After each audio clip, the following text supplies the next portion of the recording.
दोस्तों, तो आपका स्वागत है आपके अपने चैनल टेक्निकल स्टडी पॉइंट पे। और आज हम देखेंगे जो टेक्नीशियन फीटर एनसीएल का पेपर देखेंगे, जो पिछले साल में 2020 में पेपर हुआ था, जो एनसीएल टेक्नीशियन पोस्ट फीटर के लिए कैट 3 के लिए पेपर हुआ था, है ना। तो एनसीएल का है, तो इसमें टोटल जो क्वेश्चन होते हैं 100 क्वेश्चन होते हैं, जिसमें आपका 70 क्वेश्चन जो है टेक्निकल पोर्शन है और नॉन टेक्निकल पोर्शन जो है 30 है। लेकिन उस टेक्निकल पोर्शन जो 70 क्वेश्चन है ना, उसमें से भी आपको मैथ के कई सारे क्वेश्चन मिलेंगे, है ना। क्योंकि देखो आप सिलेबस देखोगे ना, तो सिलेबस में वहाँ पे पहले ही दिया हुआ है अलजेब्रिक कैलकुलेशन हो गया, उसके बाद परसेंटेज का कुछ है क्वेश्चन, ट्रिगोनोमेट्रिक का, तो ये सारे सवाल इस पर मिल जाएंगे, है ना।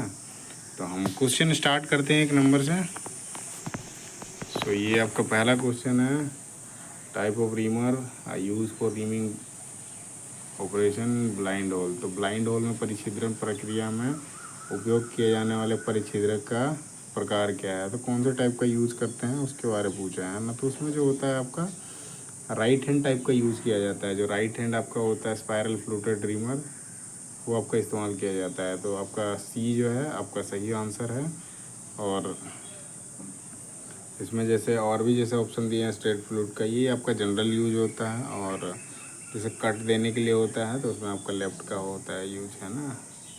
अगले क्वेश्चन पे आते हैं 2 नंबर पे, विच of the following is an artificial abrasive. तो आर्टिफिशियल एब्रेसिव पूछा है, मतलब ये कृत्रिम उपघर्षक कौन सा है इनमें से। तो 4 ऑप्शन है इसमें। आपका पहला जो दिया है एल्युमिनियम ऑक्साइड, ये आपका होता है आर्टिफिशियल एब्रेसिव, कृत्रिम उपग्रह होता है। और बाकी जैसे एम्ब्री हो गया, कोरंडम हो गया, डायमंड हो गया, ये जो है ये बाकी 3 जो हैं ये आपका नेचुरल अपघर्षक में आता है ना, प्राकृतिक अपघर्षक में आता है। क्वेश्चन नंबर 3 में देखते हैं। तो क्वेश्चन नंबर 3 आपका क्या है, at room temperature plane carbon steel contain. तो सामान्य तापमान पर क्या होता है, सादा कार्बन स्टील में सम्मिलित होता है। तो क्या क्या सम्मिलित होता है उसके बारे में पूछ रहा है। तो सादा कार्बन स्टील जो होता है या प्लेन कार्बन स्टील होता है, उसमें आपको तीनों के तीनों जो होते हैं पाए जाते हैं, जिसमें फेराइट हो गया, पियरलाइट हो गया और सीमेंटाइट, ये तीनों के तीनों पाए जाते हैं ना। अगले क्वेश्चन पे चलते हैं 4th नंबर पे। तो dressing of grinding wheel refers to. तो घर्षण चक्र की जो ड्रेसिंग से तात्पर्य है, मतलब ड्रेसिंग का पूछ रहा है, तो उसमें ड्रेसिंग जो करा जाता है, रीस्टोरिंग करा जाता है, उसकी कटिंग जो व्हील होता है ना, कटिंग व्हील को फिर से मतलब फिर से रीसाफ किया जाता है, ऐसे कह सकते हो। तो चक्र के काटने की क्रिया को बहाल करना, तो ये जो है आपका सही हो जाएगा। वही ड्रेसिंग जो हो जाएगा आपका restoring of cutting action of wheel हो जाएगा, है ना। तो ये जो है आपका सही हो जाएगा। बाकी जैसे ये making wheel concentric with axis, ये ट्रूइंग में होता है ना, चेंजिंग द व्हील चेंज करने के लिए होगा, शेपिंग ऑफ व्हील वो तो अलग वही चीज़ है ना, ये अलग चीज़ हो जाएगा। 5वें नंबर क्वेश्चन में आते हैं। तो 5वें में लिख रखा है आपका galvanise iron refer to iron coated with, मतलब जो जस्ती लोहा से तात्पर्य है लोहे का खालिस्तान से लेपित होना है। तो मतलब वो पूछ रहा है गैल्वेनाइजेशन जो किया जाता है कार्बन आयरन के ऊपर जो लेप चढ़ाया जाता है, वो किसका चढ़ाया जाता है। तो वो जो होता है आपका जिंक का होता है ना। जिंक का जो चढ़ाया जाता है वो आपका गैल्वेनाइजेशन कहा जाता है। क्रोमियम का जो होता है वो क्रोमाइजिंग होता है ना, बाकी इनका नहीं चढ़ाया जाता है। इनका समटाइम यूज किया जाता है, लेकिन इनका नाम नहीं, वो मतलब जंग प्रतिरोधी होता है ना टीन, इसलिए इसको इस्तेमाल किया जाता है, पर इसका उससे क्वेश्चन नहीं आता है। अगला जो है 6ठा number question, the shape of rasp cut file. तो दांतेदार जो रेती होती है उसका आकार कैसा होता है। रस्प कट फाइल का जो आकार है उसके बारे में पूछ रहा है। तो रस्प कट फाइल जो होता है वो आपका हाफ राउंड शेप में मिलता है ना।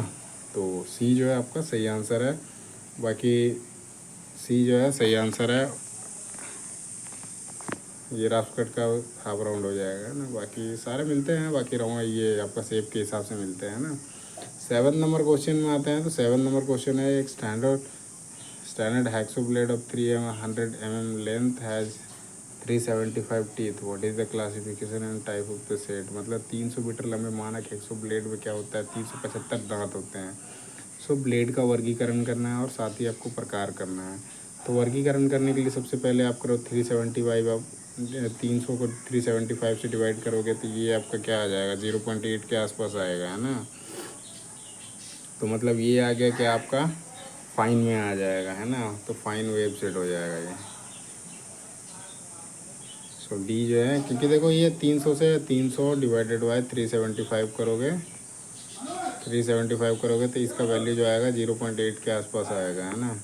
0.8 और ये फाइन में होता है। तो फाइन के साथ जो कौन सा लिखा है डी लगा है, मतलब इस पे है और इस पे है, सी पे है ना। लेकिन इसमें भी क्या आता है, अब इसमें एक अलग आता है, ये जो होता है 0.8 में होता है, ये आपका वेव सेट होता है। जो प्रकार पूछा है ना, टाइप टाइप, उसमें आपका वेव सेट आता है। उसके बाद जो है 1 से 1.4 से ऊपर जो होता है, 1 से 1.4 से मतलब 1.8 वाला जो होता है ना, वो स्टैगर्ड होता है। बाकी बीच वाले जो होते हैं ना 1.4 और 1 का जो होता है mm का जो पिच होता है, उसमें आपके जो आते हैं कोई भी हो सकते हैं, लेकिन उसके साथ में फाइन और वेव वो बस डिसाइड होगा, बाकी आपके स्टैगर्ड और ये वेव दोनों हो सकते हैं।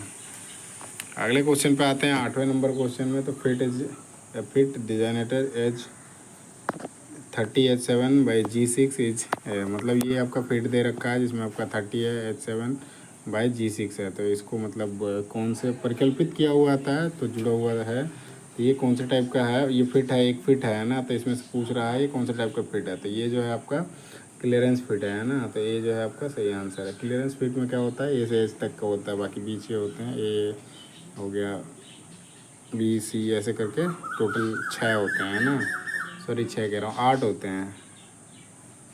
जी आ गया उसी के अंदर, एच भी आ गया उसी के अंदर, तो ये आपका क्लियरेंस फिट हो जाएगा। उसके बाद आता है फिर आपका इंटरफेरेंस में कुछ होते हैं, फिर ट्रांजिशन में कुछ होते हैं। सबसे ज़्यादा जो होता है इंटरफेरेंस में होता है, ट्रांजिशन में आपके 4-5 होते हैं।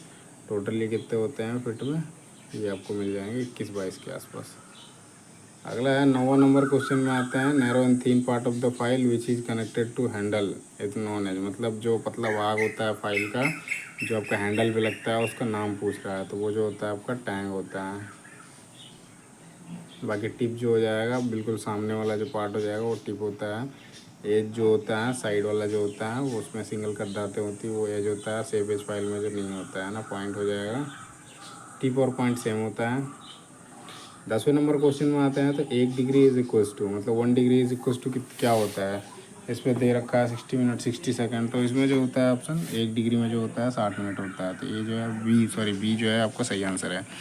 अगला है 11 नंबर क्वेश्चन। तो 11 नंबर क्वेश्चन में क्या है, 2 trains of equal length are running on parallel lines in the same direction में 46 और 36 किलोमीटर का दे रखा है। Faster train passes the slower train in 36 second the length of the each train का लेंथ पूछ रहा है ना। तो जब ये आपका सेम डायरेक्शन में चलते हैं ना, तो ये माइनस होते हैं। तो सबसे पहले हम क्या करेंगे, इसका सेम डायरेक्शन में तो इसको माइनस कर देंगे, तो इसमें आपका 10 किलोमीटर पर आवर का आएगा, है ना। उसके बाद क्या होता है, आपका टाइम दिया हुआ है, वो है आपका 36 सेकेंड है ना, 36 सेकेंड है। तो उसके बाद जैसे हम इसमें निकालेंगे, और लंबाई जो है इक्वल लेंथ के यहाँ ट्रेन है ना, इक्वल लेंथ दोनों का है, तो एल प्लस एल कर देंगे। तो L is equals to 2L मान के चलो, ये 2L है ना, L is equals to L है। तो एल बराबर टोटल लेंथ जो देते हैं, सॉरी इसको मैं L is equals to L कर देता हूँ, है ना, उससे सही रहेगा। लेकिन बाद में आपके 2L आ जाएगा, है ना, 2L, क्योंकि टोटल लेंथ जब लेते हैं ना तो 2L आता है। अब क्या करते हैं हम, इसमें से जो ये 10 हमारा आया है, 10 को हमें अभी किलोमीटर पर आवर में निकालना है, और यहाँ पे मीटर में आया है, तो इसको चेंज कर देते हैं हम किलोमीटर पर आवर से मीटर पर सेकंड में। तो उसके लिए क्या होता है, 10 इंटू मतलब 5/18 से मल्टीप्लाई करना होता है। इससे जब आप करोगे, ये 5 हो जाएगा, ये 9 हो जाएगा, मतलब 25/9 हो जाएगा। इसको मैं दोबारा लिख देता हूँ। सो ये 25/9 हो गया। ये हमारा मीटर पर सेकंड में आया है ना, मीटर पर सेकंड में आया। लेंथ जो हमारा हो गया, ये आपका 2L हो गया। फिर आपका टोटल डिस्टेंस निकालना है। टोटल डिस्टेंस निकालने के लिए क्या करेंगे हम, टोटल डिस्टेंस निकालते हैं, टोटल डिस्टेंस। तो उसके लिए क्या करेंगे हम, टोटल डिस्टेंस हमारा क्या है, 2L हो जाएगा टोटल डिस्टेंस। और इसको फॉर्मूले में बैठाएंगे तो आपका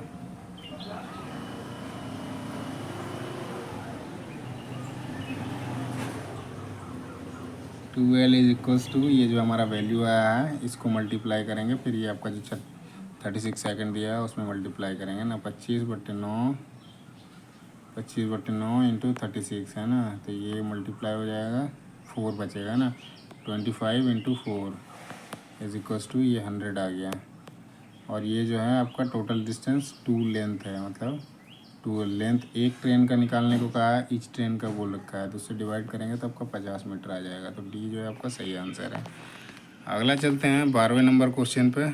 ये आपका 12वां नंबर क्वेश्चन है। इसमें पूछा है what is the average of first 95 natural number. तो इसका सिंपल फार्मूला होता है जितने भी नेचुरल नंबर के निकालने होते हैं, मतलब प्राकृतिक संख्याओं का औसत निकालना होता है। पहली 95 प्राकृतिक संख्याओं का औसत पूछा है, तो उसमें क्या होता है, इसको आप n मान लो, n+1/2। ये जो होता है फार्मूला होता है जब कोई भी कितना भी प्राकृतिक संख्याओं का निकालना होता है। तो 95 + 1 कर दो, 96, 96/2 कर दो, मतलब n हो गया 95, 95 + 1/2 तो कितना हो जाएगा, ये 96 हो जाएगा, 296 48 आ जाएगा। तो बी में जो है आपका वो आंसर आपका सही हो जाएगा, 48 है ना। 13 नंबर क्वेश्चन में आते हैं।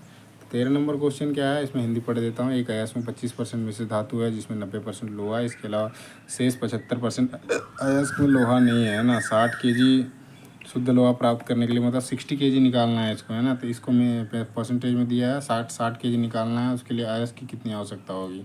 ये जो परसेंटेज में दिए हैं पहले इनको हम चेंज करते हैं तो उससे हमारा आ जाएगा, है ना। सो 25% मतलब 1/4 हो जाएगा, और जो 90% है, ये 90% है, वो आपका 9/10 हो जाएगा, है ना। इसको यदि हम मल्टीप्लाई करते हैं तो 9/40 आ जाएगा। 9/40 मीन्स ये आ जाएगा 0.225, है ना, 0.225 है ना, ये आ गया। अब इसको हम परसेंटेज में फिर से चेंज कर देते हैं तो ये 22/5 हो जाएगा, ठीक है, 22/5 हो गया। उसके बाद क्या करेंगे हम, अब हमें निकालना है वो 60 केजी वाले को। ये हमारा 22.5% में है, ठीक है। अब इसको हम निकालेंगे, किस में निकालना, कितना है, 60 केजी का दिया हुआ है हमारा शुद्ध केजी, और उसमें से कितना अयस्क है, मतलब ये क्या है, मिलावट है ना। 22.5 है, कर देता हूँ मैं, ये 22.5% आया मेरा। इसमें 60 केजी जो आया, 60 केजी शुद्ध लोहा है, और बाकी जो है 40% में वो अयस्क है ना। तो अयस्क का मात्रा कितना है उसके बारे में पूछ रहा है। तो ये आपका 22.5% किसके बराबर है, वो 60/x के बराबर है ना। तो x जो है ये हमारा निकल के आएगा, अयस्क की आवश्यकता क्या होगी, है ना। तो 22% में इसको चेंज कर देते हैं तो ये 100 हो जाएगा, ये परसेंटेज हट जाएगा, है ना। और ये एक पॉइंट इधर है तो इधर आपका 1000 आ जाएगा, है ना। अब इसको हम काट देते हैं,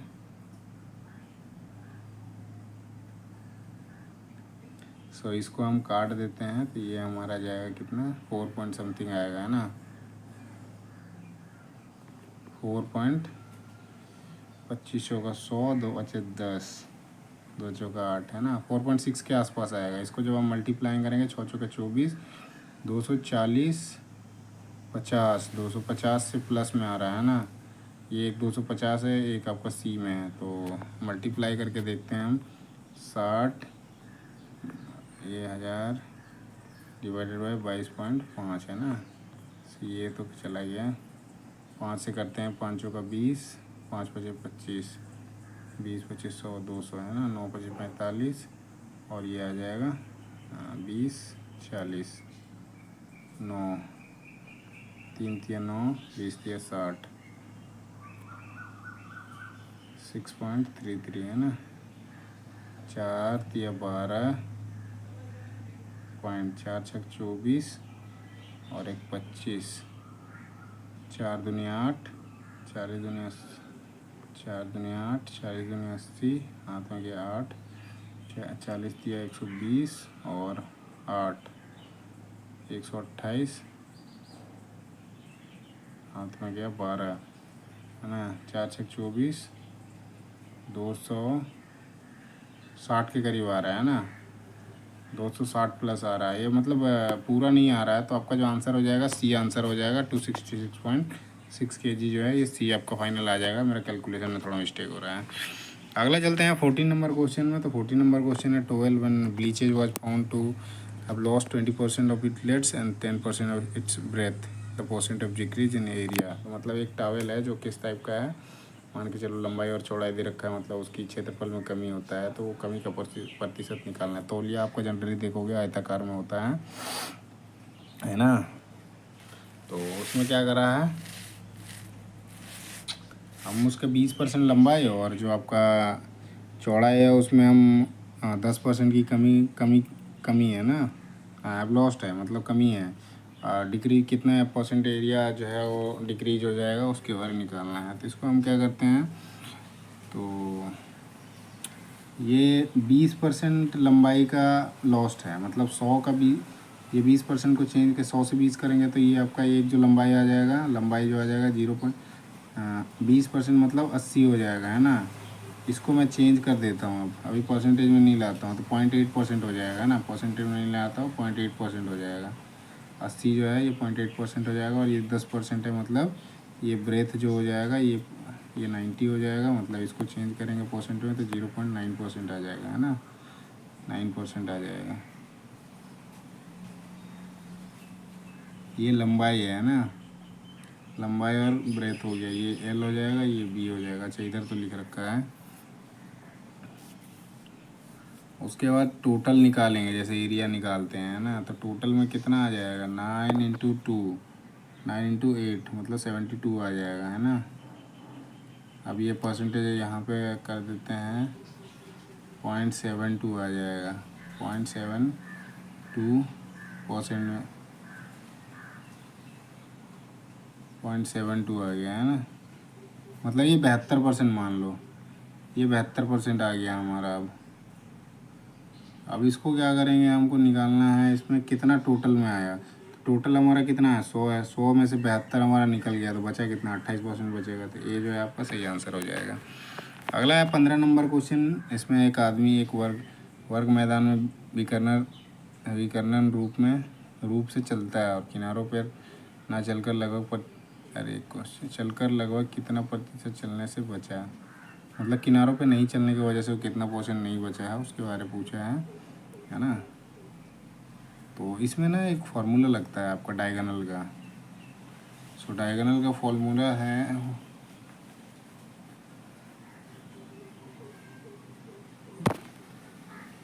इसमें डायगोनल का फार्मूला लगा के उसके बाद फिर इस पर सॉल्यूशन करोगे तो निकल के आएगा वो आपका। वो मेरे को फार्मूला याद नहीं आ रहा है, मैं आंसर बता देता हूँ इसका। 30% हो जाएगा, है ना। सी जो है सही आंसर है। अगला है आपका 16 number question. If the length of diagonal of square is 20 centimetre then its perimeter. मतलब ये आपका स्क्वायर है, स्क्वायर का डायगोनल जो है ये आपका 20 है। तो क्या है, पेरीमीटर पूछा है, टोटल क्या हो जाएगा, है ना। तो उसके लिए क्या होता है, 20 इसका ये दिया हुआ है, तो पहले एक साइड निकालेंगे तो चारों को चारों, फिर बाद में मल्टीप्लाई कर देंगे तो आपका ईजिली आ जाएगा, है ना।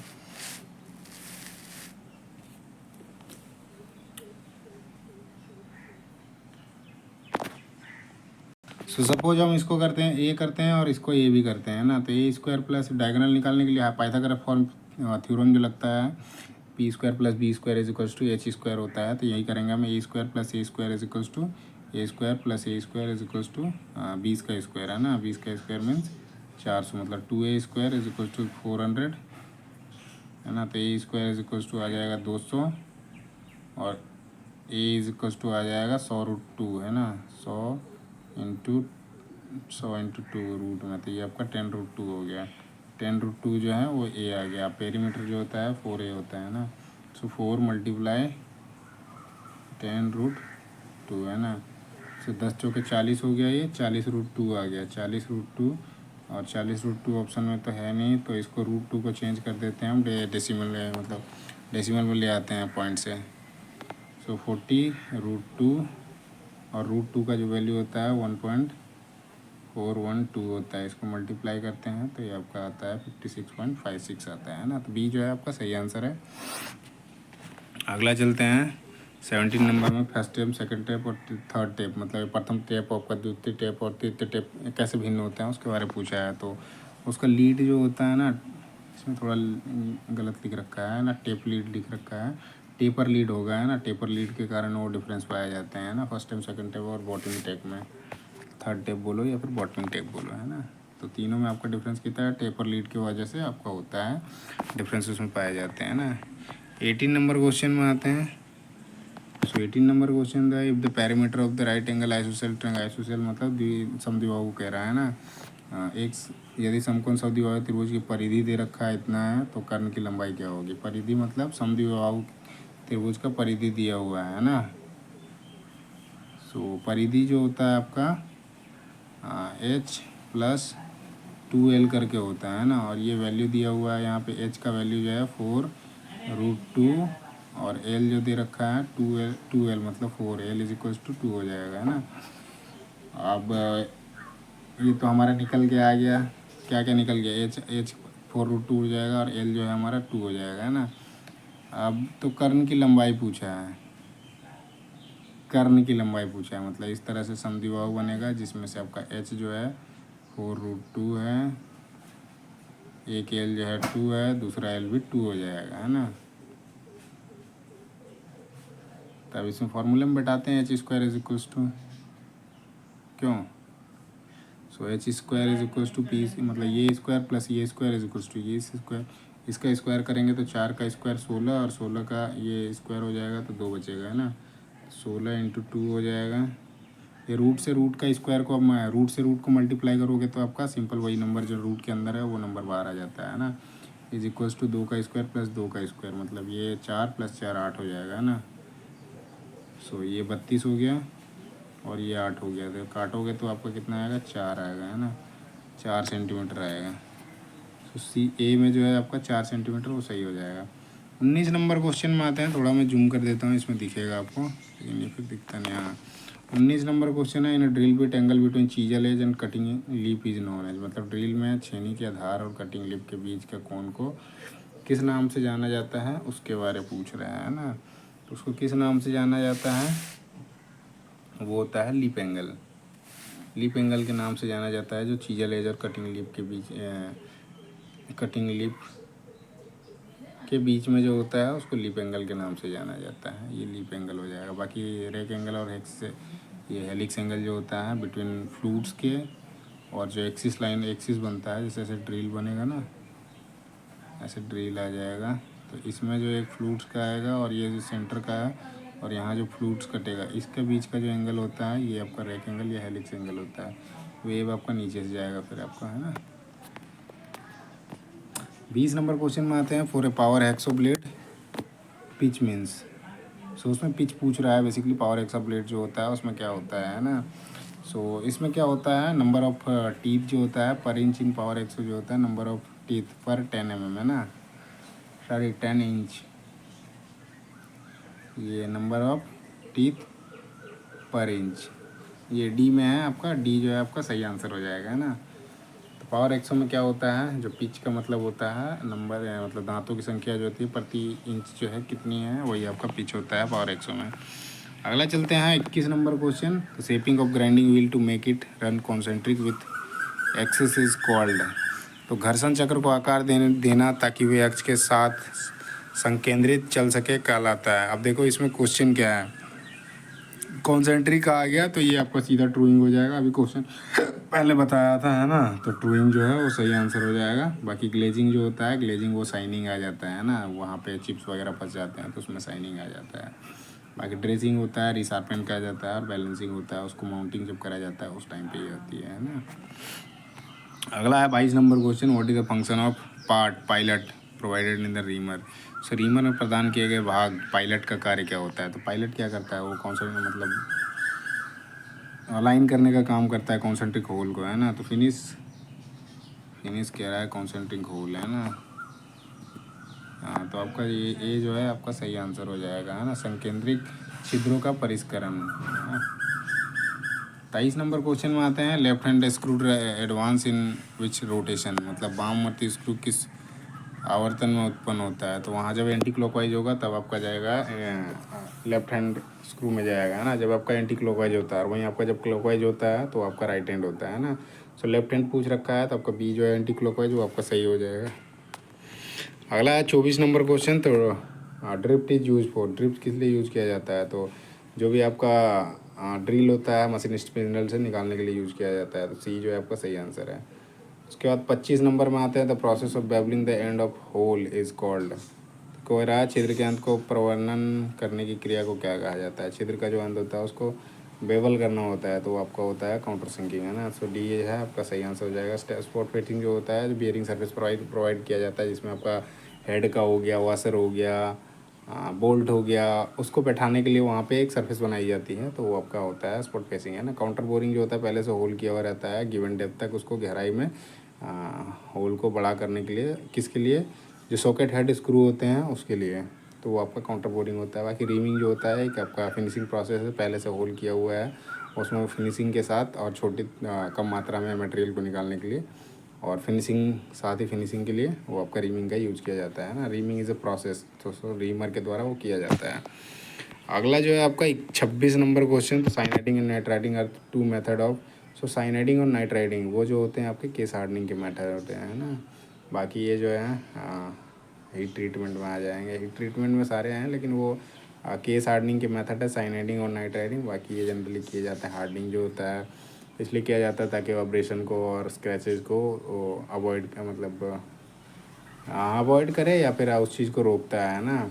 टेम्परिंग करी जाती है कोई भी चीज़ को टफ और आपका थोड़ा ब्रिटलनेस जो होता है उसको रिलीज़ करने के लिए, टफनेस को इंड्यूस करने के लिए वो आपका टेम्परिंग करी जाती है। नॉर्मलाइजिंग जो होता है आपका, जो इंटरनल स्ट्रक्चर जो होते हैं उस पर थोड़ा सा कुछ चेंजिंग लाना हो उसके लिए आपका नॉर्मलाइजिंग किया जाता है। अगला 27 नंबर क्वेश्चन था, rolling contact bearing are known as, तो रोलिंग कॉन्टैक्ट बेयरिंग जो होते हैं उसको किस नाम से जानते हैं, उसके बारे में पूछा है। तो एंटी फ्रिक्शन बेयरिंग जो है आपका डी जो है आपका एंटी फ्रिक्शन बेयरिंग के नाम से जानते हैं जो रोलिंग कॉन्टैक्ट बेयरिंग होते हैं ना।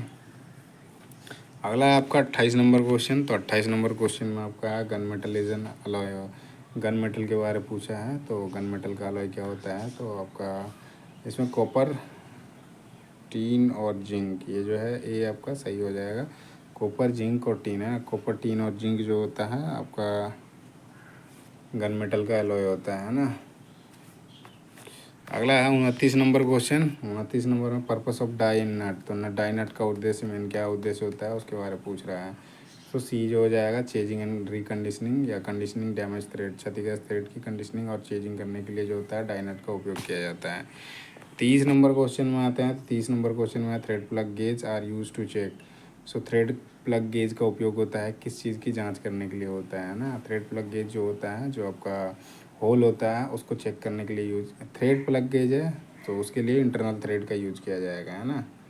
सो बी जो है आपका सही हो जाएगा। बाकी आपका एक्सटर्नल थ्रेड जो होता है उसके लिए आपका थ्रेड रिंग गेज होता है ना, शाफ्ट का चेक करने के लिए आपका रिंग गेज होता है, और होल को चेक करने के लिए आपका होल कई तरह से चेक करा जा सकता है ना, शाफ्ट को भी कई तरह से चेक किया जा सकता है।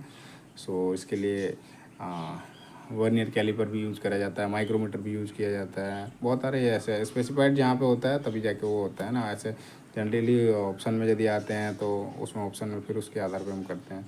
31 नंबर क्वेश्चन में आते हैं, तो what is the tape size for internal thread of M12 with 1.75, है ना, 1.75 के साथ M12 के आंतरिक थ्रेड के लिए टैप का आकार क्या होगा। तो टैप साइज़ का होता है जो फार्मूला होता है, तो टैप साइज़ का क्या होता है formula, sorry tap drill size है ना, टैप साइज निकालना है। सो ये आपका जो डायमीटर दिया हुआ उससे आपका पिच को माइनस करोगे तो आपका आ जाएगा, इससे 12 से माइनस करोगे 1.75 तो 10.25 आएगा। सी जो है आपका सही आंसर हो जाएगा। सो 12 माइनस 1.75 है ना, इसको माइनस करो तो आपका आ जाएगा 10.25। सी जो है आपका सही आंसर है। 32 नंबर के क्वेश्चन में है, no go plug gauge is use to check which of the following, मतलब नो गो गेज के बारे में पूछा है। नो गो जो गेज होता है लिमिट गेज में है, तो नो गो प्लग गेज जो होता है उसका उपयोग किस में किया जाता है, तो छिद्र की जो ऊपरी सीमा होती है उसको चेक करने के लिए उपयोग किया जाता है ना। बी जो है अपर लिमिट ऑफ होल, सो ये सही आंसर है। 33 नंबर क्वेश्चन, अच्छा इसमें और एक चीज़ हम देख लेते हैं बाकी ऑप्शन में, तो लोअर लिमिट ऑफ होल जो होता है ये आपका जो गो साइड होता है वो लोअर लिमिट को चेक करता है। ये टॉलरेंस जो होता है, टॉलरेंस बेसिकली आपका हायर लिमिट और लोअर लिमिट के बीच का जो डिफरेंस होता है वो टॉलरेंस होता है। और डेविएशन जो होता है आपका अपर लिमिट और बेसिक साइज़ का जो बीच का है, या फिर लोअर लिमिट में जाओगे और बेसिक साइज से जाओगे तो वो आपके होते हैं, मतलब फिट बेसिकली डेविएशन ये चीज़ों को दर्शाता है ना। 33 नंबर क्वेश्चन में आते हैं, the cutting fluid use while cutting aluminium, जब हम एल्यूमिनियम को काटते समय किया जाने वाला जो है कटिंग जो द्रव होता है उसमें ऑयल यूज किया जाता है, या फिर लिक्विड ही बोलोगे क्योंकि द्रव तो वो तो डिफाइन कर दिया जाएगा, ऑयल का दोगे तो उसमें ऑयल डिफाइन हो जाएगा। तो द्रव के बारे में कह रहा है कौन सा है, जब एल्यूमिनियम की कटिंग करते हैं या फिर मशीनिंग करते हैं उस टाइम पे यूज किया जाता है। सो उस टाइम पे जो होता है आपका कैरोसिन यूज किया जाता है ना, तो मिट्टी का तेल जो है वो यूज किया जाता है एल्युमिनियम की कटिंग करते समय। तो आपका सी जो है सही आंसर है। अगले क्वेश्चन पे आते हैं 34 नंबर पे। तो वर्नियर स्केल ऑफ कैलिपर, ये आपका 50 डिवीजन है which coincide with 49 main scale division. If each main scale division is इतना है ना, मेन स्केल डिवीजन का मान है the least count of the vernier calliper. तो इसमें देखो 49-50 का दे रखा है, तो 49-50 में क्या होता है आपका 0.02 होता है ना, 0.02 होता है, 0.02 होता है। उसके बाद फिर यहाँ पे ये क्या कह रहा है, प्रत्येक मुख्य स्केल डिवीजन का वैल्यू है ये वाला 0.05। तब आप इससे जब मल्टीप्लाई करोगे 0.5 को, सो ये चेंज होके 0.1 आ जाएगा ना, 5 दूनी 10 मतलब 1 आ जाएगा, 5 दूनी 10 0.1 हो जाएगा, 0.01 आ जाएगा है ना, क्योंकि 2 पॉइंट के बाद है ना 5 दूनी 10, 5 दूनी 10 का 0, उसके बाद 5 0 0 दैट मीन्स 1 है ना, 0.1 आ रहा है। तो वर्नियर की सबसे निम्नतम गिनती क्या होगी, निम्नतम गिनती के बारे में पूछ रहा है, तो ये आपका जो है 0.01 सेंटीमीटर mm आ जाएगा है ना, तो सी जो है आपका वो सही आंसर हो जाएगा।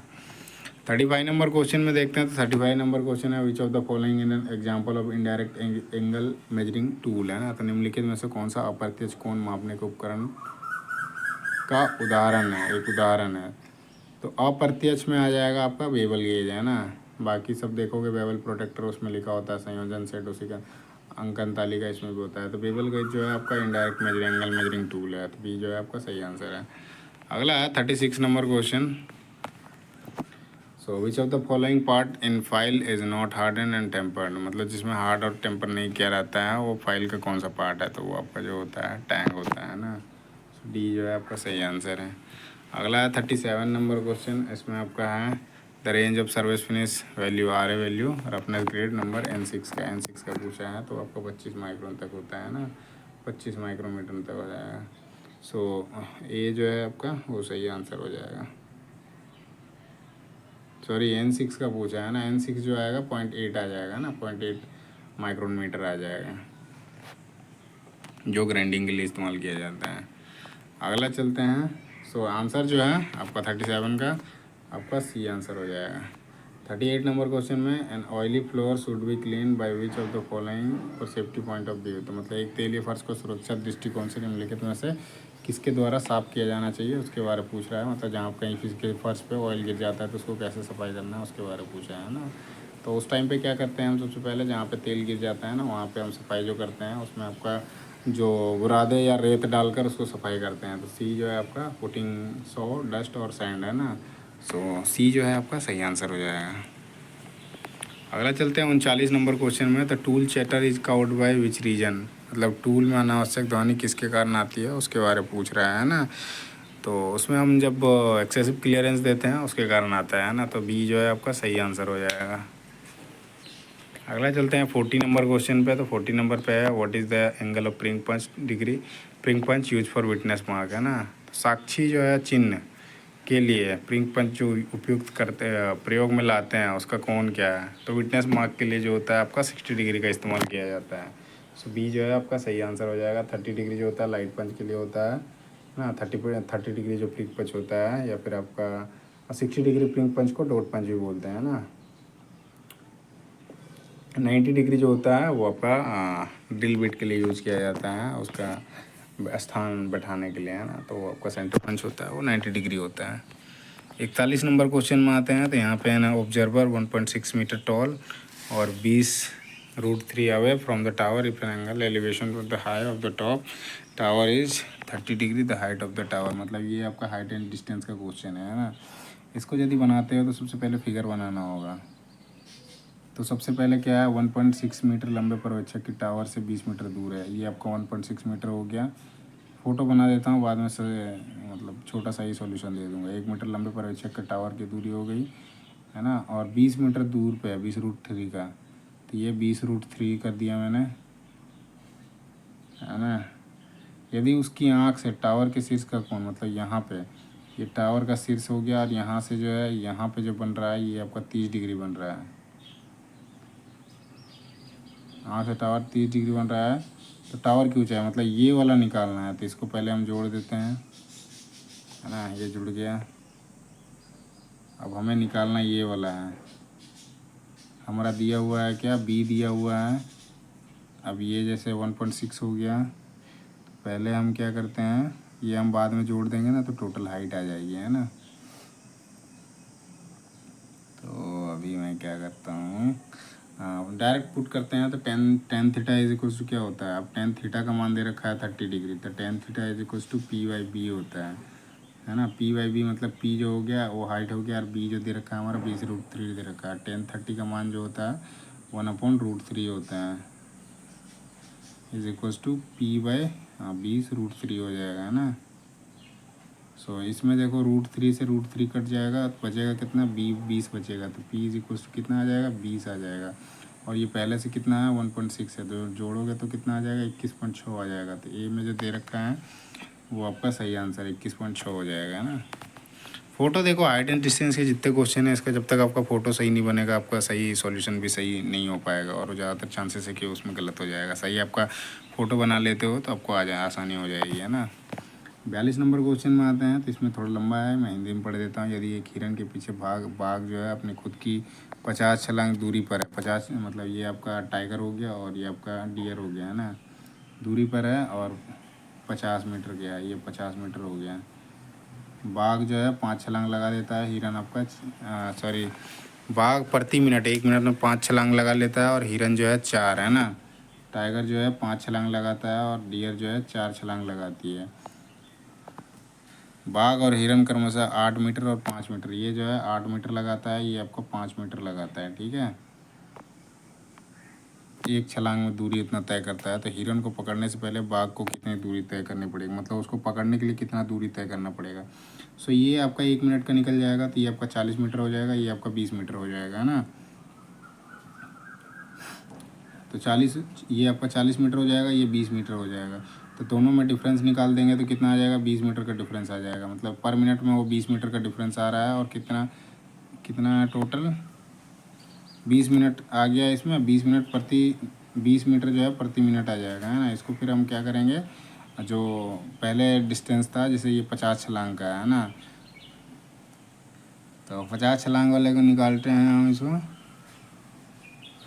इसमें जैसे इसका डिस्टेंस निकालेंगे तो ये 50 है और 8 मीटर का है इसका छलांग का, है ना। तो टोटल कितना हो जाएगा, 50 × 400, मतलब ये 400 मीटर जो है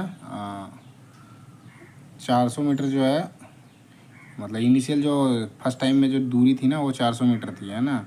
अब जैसे आप टाइम का निकालते हैं, ये हमारा 20 मीटर पर मिनट आ गया ना, तो अब हम क्या करते हैं, टाइम निकालते हैं। तो टाइम हमारा क्या होता है, डिस्टेंस अपॉन जो मतलब टोटल सॉरी डिस्टेंस अपॉन क्या हो जाएगा, स्पीड हो जाएगा, है ना। थोड़ा इसमें लिख देता हूँ अच्छे से, है ना। ये हमारा आया, एक आया हमारा 20 मीटर पर मिनट आया, है ना। ये डिफरेंस आया है दोनों का, और ये 20 बराबर कितना था, 400 था। ये 20 मीटर पर 1 मिनट पे आया है ना, और इनिशियल जो 50 का है,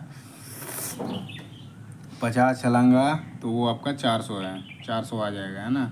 जैसे 50 है और इसका कितना है, बाघ का 8 है ना, तो इसको करेंगे तो 400 हो जाएगा, इस पर करेंगे तो 250। सो 20 मिनट में ये 400 है ना, तो 1 मिनट में कितना हो जाएगा, 1 मिनट में निकालेंगे तो 20 मिनट पर मिनट आ जाएगा, सॉरी 20 मिनट आ जाएगा, है ना। इसमें 20 मिनट आ जाएगा। फिर बाद में डिस्टेंस ऑफ टाइगर निकालेंगे। टाइगर का हमारा कितना आया था, एक 8 और एक 5 और एक आपका 4 और एक आपका 5 आया था ना। सो ये 1 मिनट का 40 मीटर था, है ना। 1 मिनट में ये 40 मीटर चल रहा था। अब ये 20 मिनट में कितना चलेगा, तो 20 से मल्टीप्लाई करोगे तो आपका 800 आ जाएगा। बी में जो है आपका सही आंसर हो जाएगा, ये बी जो है आपका सही आंसर है।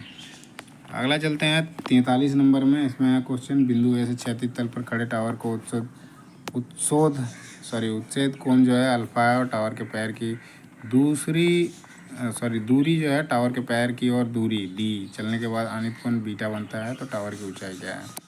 ये थोड़ा क्वेश्चन जो है ना, मतलब घुमा फिरा के क्वेश्चन है, तो इसका मैं सीधा आंसर ही बता देता हूँ। तो ये जो हो जाएगा D by cot alpha minus cot beta हो जाएगा, है ना। तो बी जो है आपका सही आंसर है।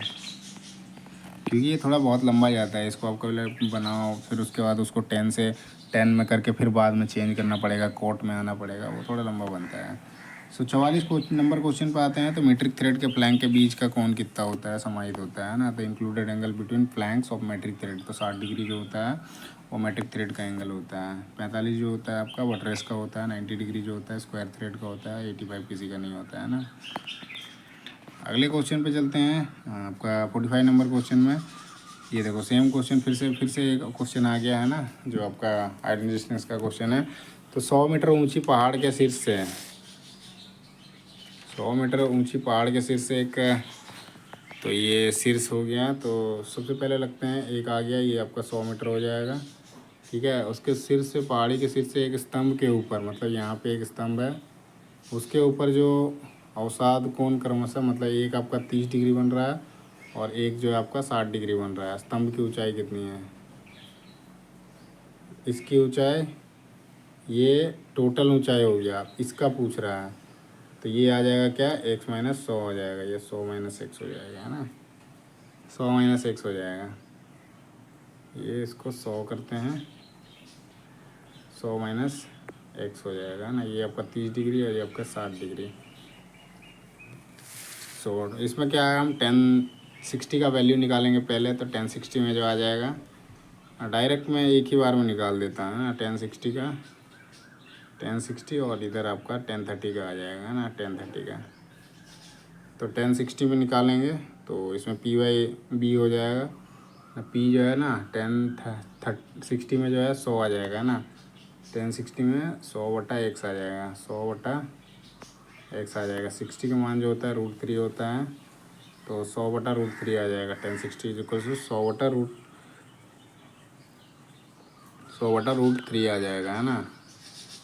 क्योंकि इसकी वैल्यू जो होती है √3 होती है और ये x लगाया, तो x इज इक्वल टू कितना हो जाएगा हमारा 100/√3। और 1030 जो होता है इसमें आएगा 100 माइनस एक्स बटा, ये नहीं दिया हुआ है ना, तो इसको हम कुछ और मान लेते हैं, x नहीं मानते हैं ना, इसको y मान लेते हैं। इसका होता है 1/√3, है ना। तो 1/√3 मीन्स इधर से इधर आ जाएगा, ये मल्टीप्लाई हो जाएगा। सो 1030 का वैल्यू हो जाएगा 100 माइनस एक्स और ये √3 हो जाएगा, है ना। और इसका 100√3 आ जाएगा। जब हम दोनों को कंपेयर करेंगे, ये हाँ, सो इसको जब हम कंपेयर करेंगे 100√3 is equals to √3 into 100 minus X, है ना।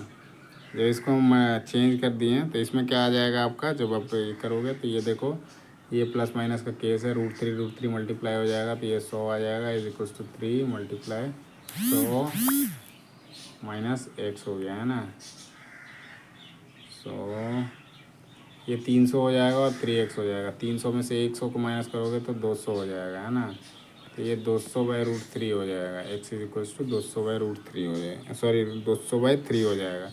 इसको जब आप मल्टीप्लाई करोगे तो ये 66.67 आएगा। तो आपका सी जो है आपका सही आंसर है। क्वेश्चन नंबर 46 है, विच of the following is not a tool. मतलब इसमें से पूछ रहा है कौन सा जो है वो टूल नहीं है। तो बॉक्स फाइल जो है ये आपका कोई टूल नहीं है, बॉक्स फाइल नाम का, बाकी सारे फाइल में आते हैं। 47 नंबर क्वेश्चन में आते हैं। तो 47 नंबर क्वेश्चन है, size of an engineer vice is specified according to the which of the following. Engineer vice का आकार किसके अनुसार निर्दिष्ट किया जाता है, तो जो की जो चौड़ाई होती है उसके हिसाब से नहीं निकाला स्पेसिफाइड किया जाता है ना। तो बी जो है आपका विड्थ ऑफ जो आपका सही आंसर है। इंजीनियर हैमर का जो इंजीनियर वाइज जो होता है उसका जो साइज़ लिया जाता है विड्थ ऑफ जो से लिया जाता है, जो की चौड़ाई से लिया जाता है। अगला है 48 number question, which of the following device is use to pull heavy load along the ground, है ना। हैवी लोड को ग्राउंड पे, ज़मीन पे से उठाना होता है थोड़ा इधर उधर घिसकाने के लिए, तो उसके लिए जो होता है सारे के सारे यहाँ पे हो जाएंगे फिर, है ना, अलोंग द ग्राउंड।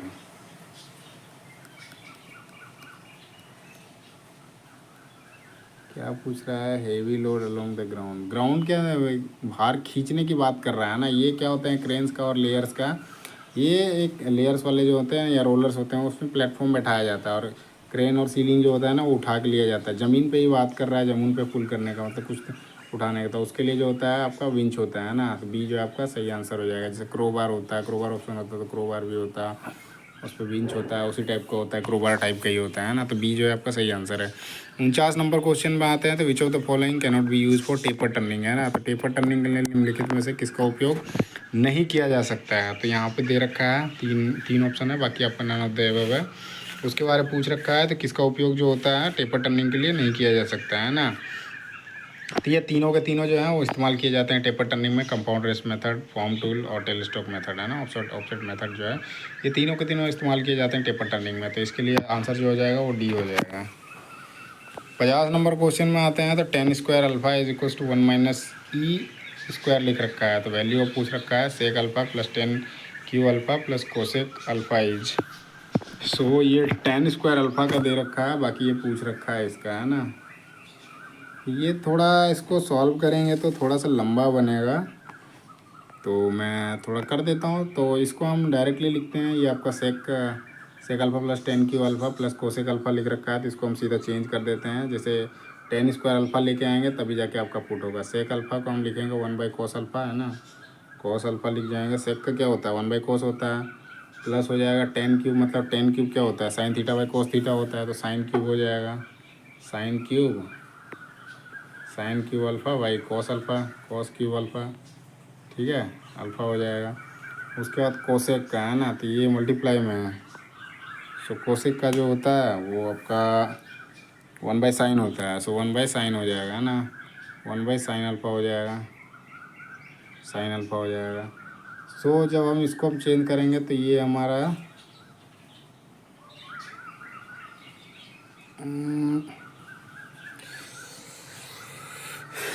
इसमें साइन, एक साइन इधर है, यहाँ 3 साइन है, तो इसको काट देते हैं, तो यहाँ पे साइन का स्क्वायर बचेगा, है ना। सो इसको थोड़ा लिख देता हूँ मैं। So 1 by cos alpha is equal to sine square alpha by cos cube alpha हो जाएगा, है ना, सॉरी ये प्लस है यहाँ पे। अब ये कॉस टू कॉस करेंगे तो ये अब एलसीएम ले लेंगे, तो कॉस क्यूब अल्फ़ा रह जाएगा, है ना, कॉस क्यूब अल्फ़ा रह जाएगा, कॉस क्यूब अल्फ़ा, और ये आपका कॉस यहाँ एक है तो 2 ऊपर चला जाएगा, cos square alpha plus sine square alpha.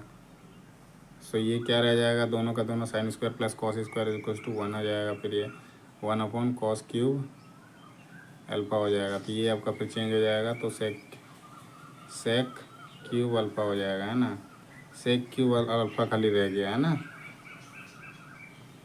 सेक क्यूब अल्फ़ा रह गया। अब यहाँ पे हमारा स्टार्टिंग में ही हमने क्या मान रखा है, sec cube alpha is equal to,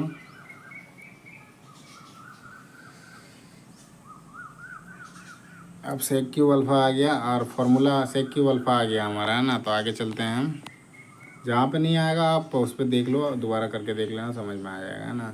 तो ये सेक क्यूब अल्फ़ा आ गया, मतलब किस पे 1 by cos cube alpha is equal to sec cube alpha आ गया, है ना। अब हमें निकालना है 10 स्क्वायर इज इक्वल टू दिया हुआ है, तो इसके लिए हम इस्तेमाल करेंगे सेक स्क्वायर थीटा प्लस, मतलब सेक स्क्वायर अल्फ़ा ही मानेंगे क्योंकि थीटा नहीं है, अल्फ़ा है ना, alpha plus 10 square alpha is equal to 1 होता है ना। सो फिर इसको हम चेंज कर दिए, तो sec square is equal to ये वाला जब करेंगे तो 1 माइनस 10 स्क्वायर अल्फ़ा हो जाएगा, है ना।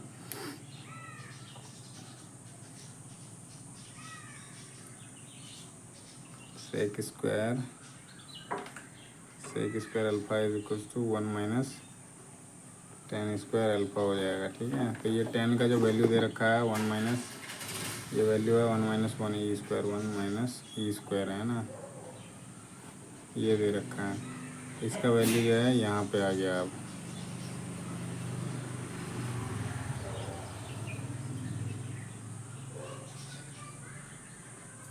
इसको हम क्या करेंगे, ये 1 प्लस 1 माइनस, है ना, 1 plus 1 minus sec square minus 10 square होता है ना, sec square minus tan square alpha होता है इज इक्वल टू ये हो जाएगा। तो sec square is equal sec square alpha is equal to 1 + tan square alpha हो जाएगा। तो ये प्लस हो जाएगा ना, 1 + टेन स्क्वायर अल्फा हो जाएगा। फिर ये प्लस हो जाएगा, ये आपका हो जाएगा, मल्टीप्लाई करोगे तो प्लस करोगे तो ये आपका हो जाएगा सेक स्क्वायर अल्फा जो रह जाएगा, sec square alpha is equal to 1 + 1 minus E square है ना। सो ये 2 माइनस ई स्क्वायर रह जाएगा है ना। अब ये स्क्वायर को इधर ले जाते हैं तो ये आपका रूट में आ जाएगा, खाली ये बच जाएगा, सेक अल्फा बच जाएगा है ना, इज इक्वल टू ये आ जाएगा। सो स्क्वायर करते हैं इसको और ये रूट में आ गया है ना। अब इसको क्या करता हूँ मैं, सेक का आ गया है ना। पूछा क्या है, इसकी पूरी वैल्यू पूछ रखी है ना। तो हमारा जो निकला था ना लास्ट में, वो हमारा सेक क्यूब अल्फ़ा निकला था, 1/cos cube alpha is equal to sec cube alpha निकला था है ना। किसका वैल्यू निकाला था हमने, तो इसका वैल्यू जो लिख रखा है ना, सेक थीटा टेन थीटा और कोसेक थीटा, तो उसका सेक क्यूब अल्फ़ा आ रहा है। इधर बैठाते हैं sec cube alpha is equal to, इधर ये भी क्यूब कर देंगे, ये रूट को अब चेंज कर देंगे तो 2 माइनस ई स्क्वायर बाई 2/3 हो जाएगा है ना। तो ये ऑप्शन में कुछ में है 3/2 का 2 माइनस ई स्क्वायर, ये आपका जो रखा है डी में। सो डी वाला 2 माइनस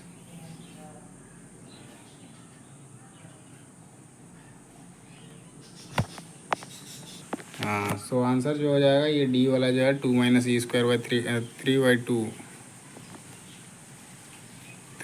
जो है वो सही आंसर हो जाएगा। ये 3/2 आ गया है ना।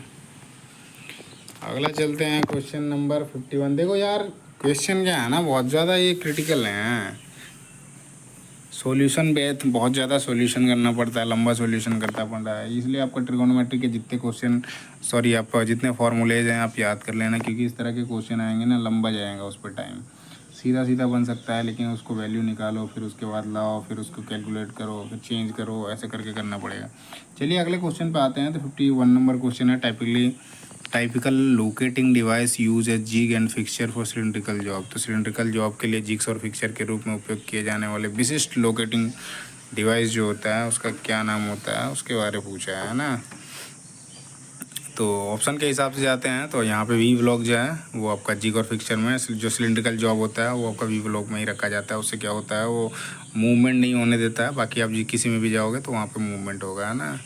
एंगल प्लेट जो होता है मार्किंग के लिए यूज़ किया जाता है। मेंटल आपका उस पर यूज़ करा जाता है, लेथ मशीन पे किया जाता है। जिग ड्रिल जिग भी आपका उसी पे करा जाता है। बाकी जॉब को रखना है, लोकेटिंग करने के लिए रखना है, एक जगह पर आप स्थिर कर दो, उसमें मूवमेंट नहीं आएगा। तो बी ब्लॉक जो है आपका सही आंसर हो जाएगा। 52 नंबर क्वेश्चन में आते हैं। 3 measuring jars have a capability of 15 meter 15 ml भी 50 और 30 ml है। What is the least capacity can be perfectly measure by any of the measuring jar. मतलब 3 मापने वाले जार की क्षमता दे रखा है, 15 ml है, 50 ml है और 30 ml है। न्यूनतम क्षमता क्या है जो किसी भी दिए गए मापने वाले जार द्वारा पूरी तरह से मापी जा सकती है, 15, 50 और 30। इसका आप डायरेक्टली क्या करो, एलसीएम निकाल दो तो आपका सीधा का सीधा आ जाएगा 15, 50 और 30, 15, 50 और 30।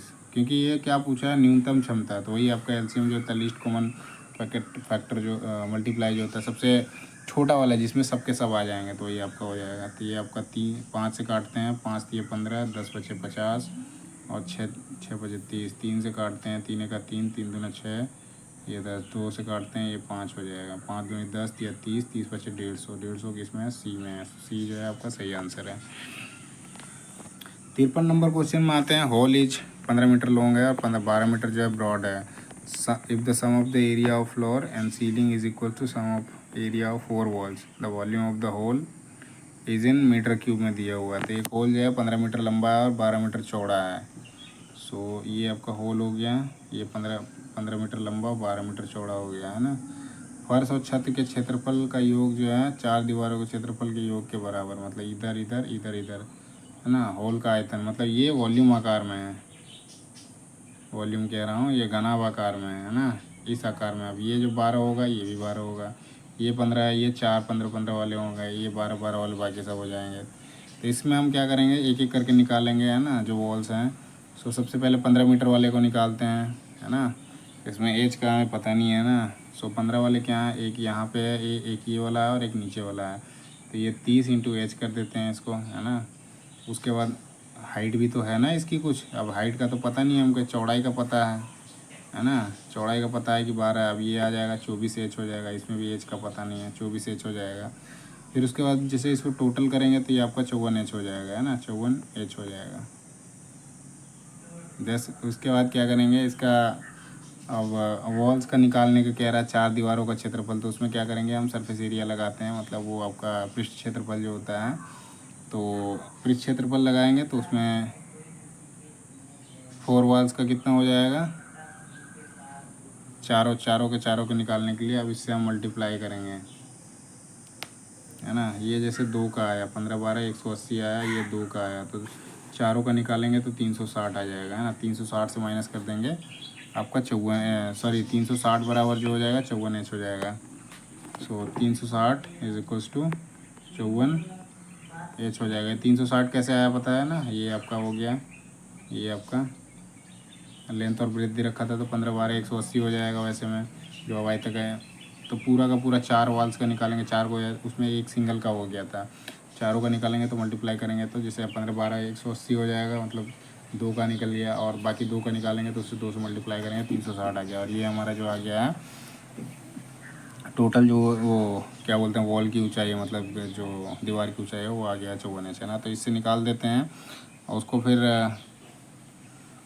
अब ये हम क्या करते हैं, सीधा एच निकालने के लिए हम क्या करते हैं, दोनों को 54 से डिवाइड कर देते हैं ना। 54 से डिवाइड करेंगे तो ये खाली एच रह जाएगा, ये 54 से डिवाइड करो तो ये हमारा जो आएगा, ये 360 है, 18 दूनी 36 और 27 दूनी 54 है, 9 तिया 27, 60 तिया 180, 3 तिया 9, 20 तिया 160, मतलब 20/3 आ गया, है ना।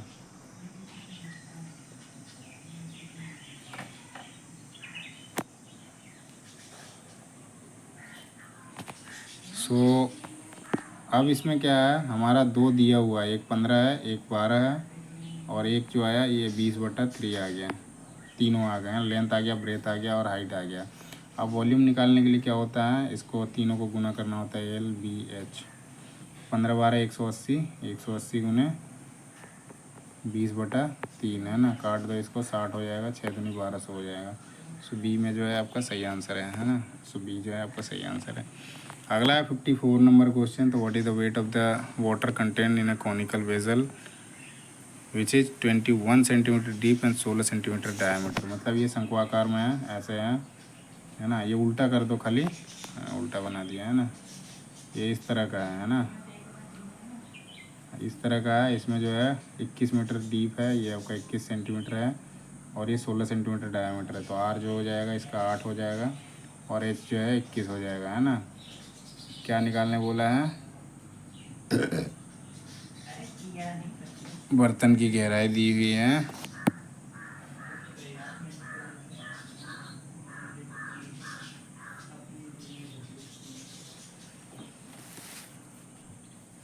कितना कंटेंट को लिया जाएगा ना। कंटेंट का है तो 1/3 कर दो। इसका जो वॉल्यूम निकालने का है, वॉल्यूम निकाल दो 1/3 पाई आर स्क्वायर एच, है ना। इसमें आप वैल्यू पुट करो तो 1/3 इंटू 22/7, ठीक से कर देता हूँ, है ना।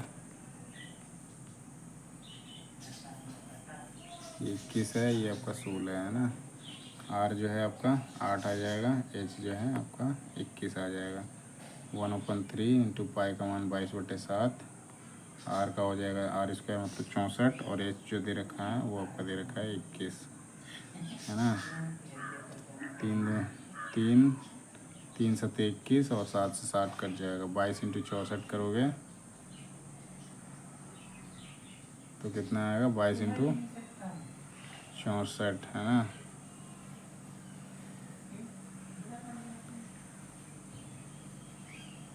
22 इंटू 64, एक मिनट, ये इसको हम मल्टीप्लाई करेंगे 22 इंटू 64, तो इसको हम 11 इंटू 2 कर सकते हैं। 11 इंटू 2 इंटू 64, है ना। 64 दूनी 128 को 11 से करोगे तो फिर आपका डायरेक्टली आ जाएगा 8। 8 किस में है, इसी में है। डी वाला जो है आपका सही आंसर हो जाएगा। 1.8 के 1.48 के 408 kg जो है आपका सही आंसर है। डी जो है आपका सही आंसर है। 55 नंबर क्वेश्चन में आते हैं। स्फेरिकल बॉल, इस पर पढ़ देता हूँ। शीशे के एक गोलाकार 3 सेंटीमीटर व्यास की गेंद को पिघलाकर 3 गेंद में पुनर्निर्मित किया जाता है। इसमें से दो का व्यास 1.5 सेंटीमीटर और 2 सेंटीमीटर। तीसरी गेंद का व्यास क्या है? तीसरी गेंद का पूछ रखा है। तो इसमें सबको एक अलग अलग करके रखोगे, है ना। इसको D1 मान लो, इसको D1 और इसको D3। तो D4 का निकालने के लिए मतलब क्या है, व्यास है ना, तो D से डायमीटर हो गया तो D4 निकालेंगे हम इसमें। सो जैसे इसमें पहले में निकालेंगे तो रेडियस जो आ जाएगा 1.5 आ जाएगा, है ना। R1 जो है 1.5 आ जाएगा। R2 निकालेंगे 1.5 सेंटीमीटर में, तो ये आपका आ जाएगा 0.75 आ जाएगा। और तीसरे में निकालेंगे R3 में, तो R3 में 2 दे रखा है, मतलब 1 सेंटीमीटर हो जाएगा। ठीक है। उसके बाद मेरे को अब क्या करना है, R4 निकालना है। हाँ, ये तो दिए हुए। R4 निकालने के लिए हम क्या करूँगा, तो जैसे V1 is equal to V2 plus V3, volume दे रखा है, प्लस V4, है ना। तो V4 तो हमें मालूम नहीं है, क्यों।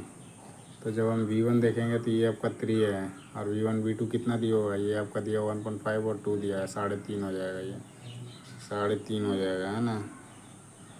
3.5 हो जाएगा क्या।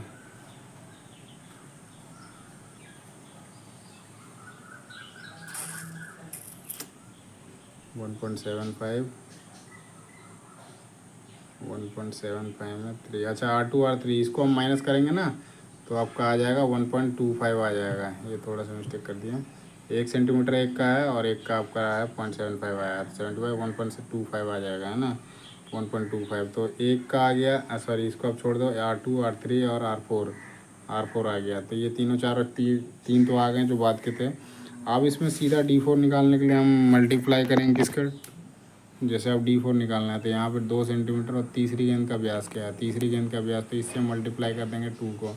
सो ये आपका 2.25 दूनी 50, 2.5 आ जाएगा।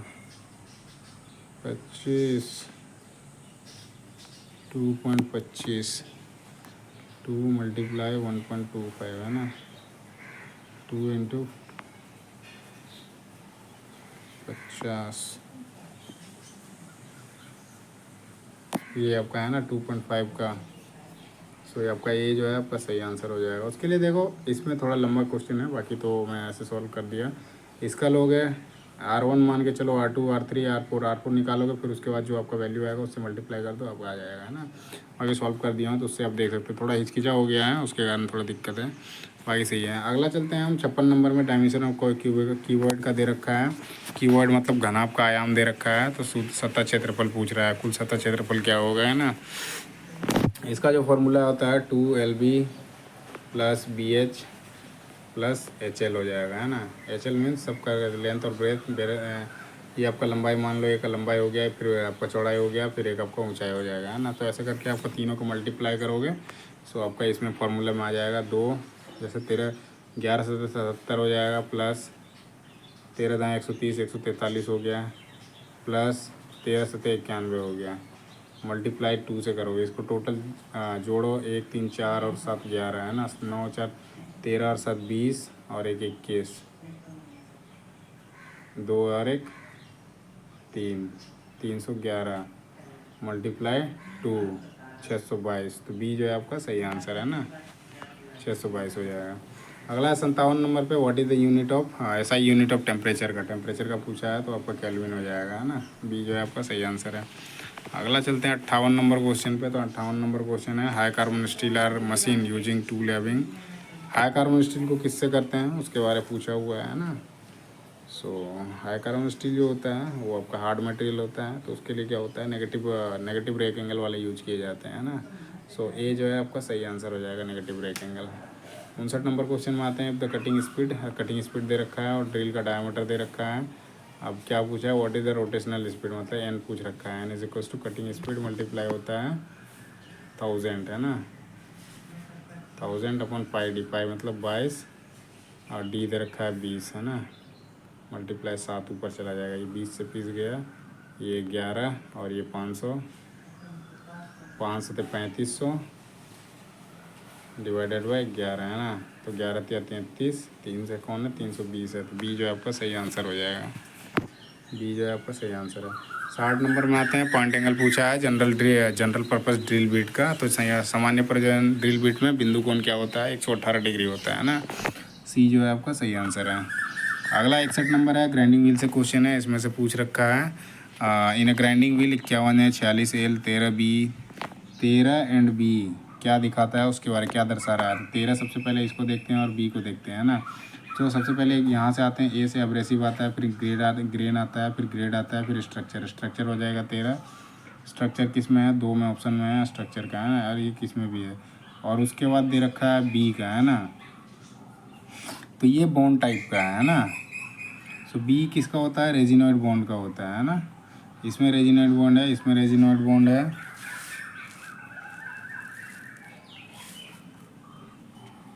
अब ये जैसे 13 है ना, तो 10 से 24 तक का होता है, सॉफ्ट टाइप का हो जाएगा। डेंस को हटा दो, ये तो गलत हो गया। सॉफ्ट टाइप स्ट्रक्चर हो गया और रेजिनॉइड बॉन्ड टाइप हो गया। तो सी में जो दे रखा है वो आपका सही आंसर हो जाएगा, है ना। क्योंकि 13 दे रखा है, 13 मतलब 10 से 24 तक होता है, जो ग्रेड ऑफ स्ट्रक्चर का होता है, 10 से 24 सॉफ्ट में आता है।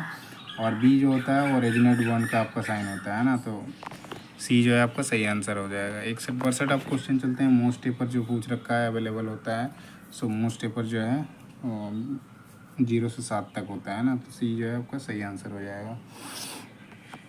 63 नंबर क्वेश्चन में आते हैं, तो 63 नंबर क्वेश्चन है included angle between flanks of acme thread.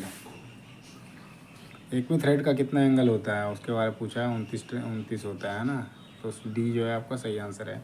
64 number पे आते हैं, dimension of unit express in term of dimension of nut का पूछा है। नट का जो होता है नॉमिनल डायमीटर ऑफ बोल्ट होता है ना, सी जो है आपका सही आंसर हो जाएगा। अगला जो है 65 number question, the half included angle of most taper is.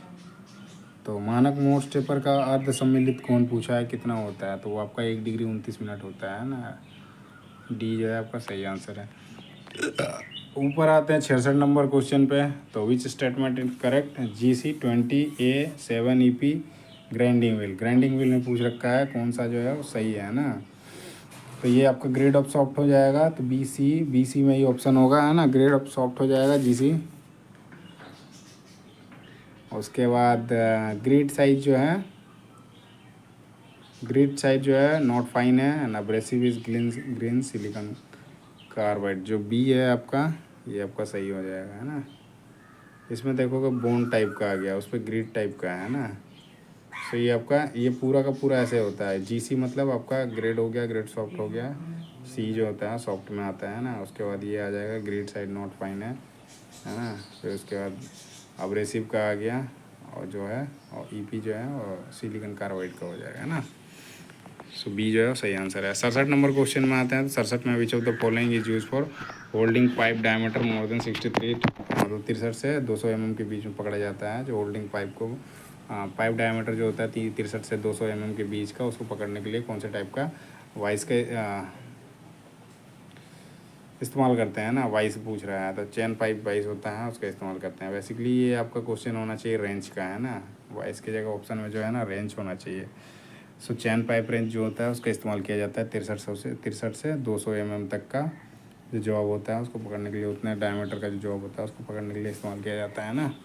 68 number question में आते हैं, 45 degree is equal to how many radian. Radian में चेंज करना है 45 डिग्री को, है ना। तो 180 डिग्री जो होता है वो पाई होता है, तो 45 डिग्री कितना हो जाएगा, इसका 6 गुना है, तो पाई/6 हो जाएगा, है ना। पाई/6 हो जाएगा। अब इसको पाई/6 ना देखे, रेडियन का वैल्यू दे रखा है, तो पाई को हम करते हैं 22/7 कर देते हैं ना। सॉरी ये पाई/4 हो गया, है ना। 45 डिग्री जो है ये होता है पाई/4, मतलब पाई का मान 22/7 हो गया। 22/7 इंटू 4 22/28 है ना। तो ये पॉइंट में आ जाएगा 0.7। ये आपका ए जो है 0.785, ये आपका सही आंसर है ना। 69 नंबर क्वेश्चन पे आते हैं। So lathe bed are made of cast iron due to following reason, मतलब कास्ट आयरन जो होता है लेथ वेट बनाने में इस्तेमाल किया जाता है, उसका मेन कारण क्या है। सो ये थोड़ा सा ये है, मतलब नोट लिख रखा है इसलिए ये नहीं होगा। आप दूसरा ऑप्शन जो है बी जो है आपका चीप, मतलब ये सस्ता होता है उसके कारण इस्तेमाल किया जाता है। बाकी जनरली आता है तो कंप्रेसिव लोड सहन करने की क्षमता अधिक होती है, लेकिन यहाँ डज नोट करके लिख रखा है, मतलब ये कंप्रेसिव बार का विरोध नहीं करता है। हाँ, यह कंप्रेसिव भार का जो है विरोध नहीं करता है ना। कंप्रेसिव लोड को जो है ना सहन करने की क्षमता होती है, इसका मतलब यही आ रहा है ना, ये कंप्रेसिव भार का विरोध नहीं करता है। सो ये आपका सही आंसर है ना, डी जो है। अगले क्वेश्चन पे चलते हैं। और दूसरा क्या होता है, ये सस्ता भी होता है। बाकी इसका देखोगे आंसर देखोगे, इनने दे रखा है वो आपका सस्ता दे रखा है ना। चलिए अगले क्वेश्चन पे चलते हैं। तो 70 number, how many cubic feet in 12 cubic meter, तो 12 घन मीटर में कितने घन फीट होते हैं उसके बारे में पूछ रहा है ना। तो एक घन फीट पे यदि जाते हो आप, एक फीट पे पहले तो अब 1 मीटर पे जाओ।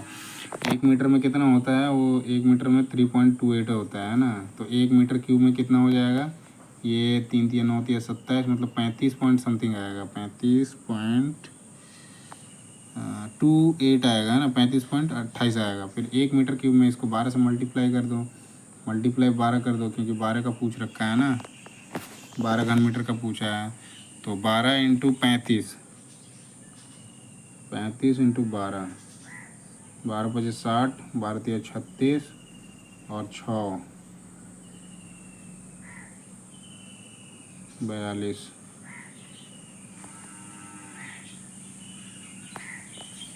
ये 46 वाला जो है वो सही आंसर हो जाएगा, है ना। सॉरी, कितना आया, ये 42 आया ना।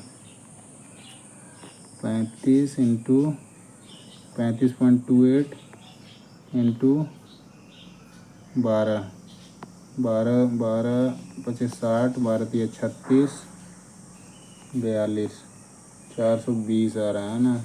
जो उसके नियरेस्ट में ये है, ए वाला जो है वो आपका सही आंसर हो जाएगा। अगला चलते हैं। अगला जो सेक्शन बी सेक्शन है, जिसमें आपका पूरे के पूरे नॉन टेक्निकल, जिसमें आपका जनरल नॉलेज के क्वेश्चन मिलेंगे, मैथ के भी क्वेश्चन मिलेंगे, रीजनिंग के क्वेश्चन मिलेंगे, सारे क्वेश्चन मिल जाएंगे। और इसमें जो है 30 क्वेश्चन है। देखो ये टेक्निकल पोर्शन में क्या है ना, मैथ के बहुत सारे क्वेश्चन डाले जाते हैं ना, तो इसलिए आपको थोड़ा सा पढ़ना पड़ेगा, उसके लिए ज़्यादा से ज़्यादा पढ़ो तो सही रहेगा। अगले क्वेश्चन इसमें आते हैं, सेक्शन बी में आते हैं। तो यहाँ पहला क्वेश्चन है, परीक्षा में 480 छात्रों में से 85% जो है वो लड़की है, और 85% जो है लड़की है, और 70% जो है लड़के जो हैं वो उत्तीर्ण हुए हैं ना।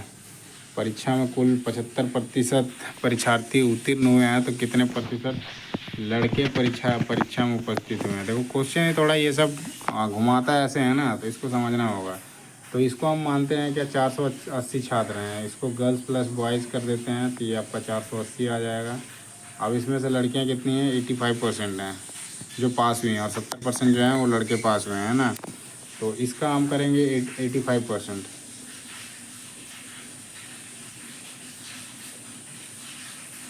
सॉरी इतने परसेंट पास हुए लड़कियां और ये लड़के पास हुए हैं ना।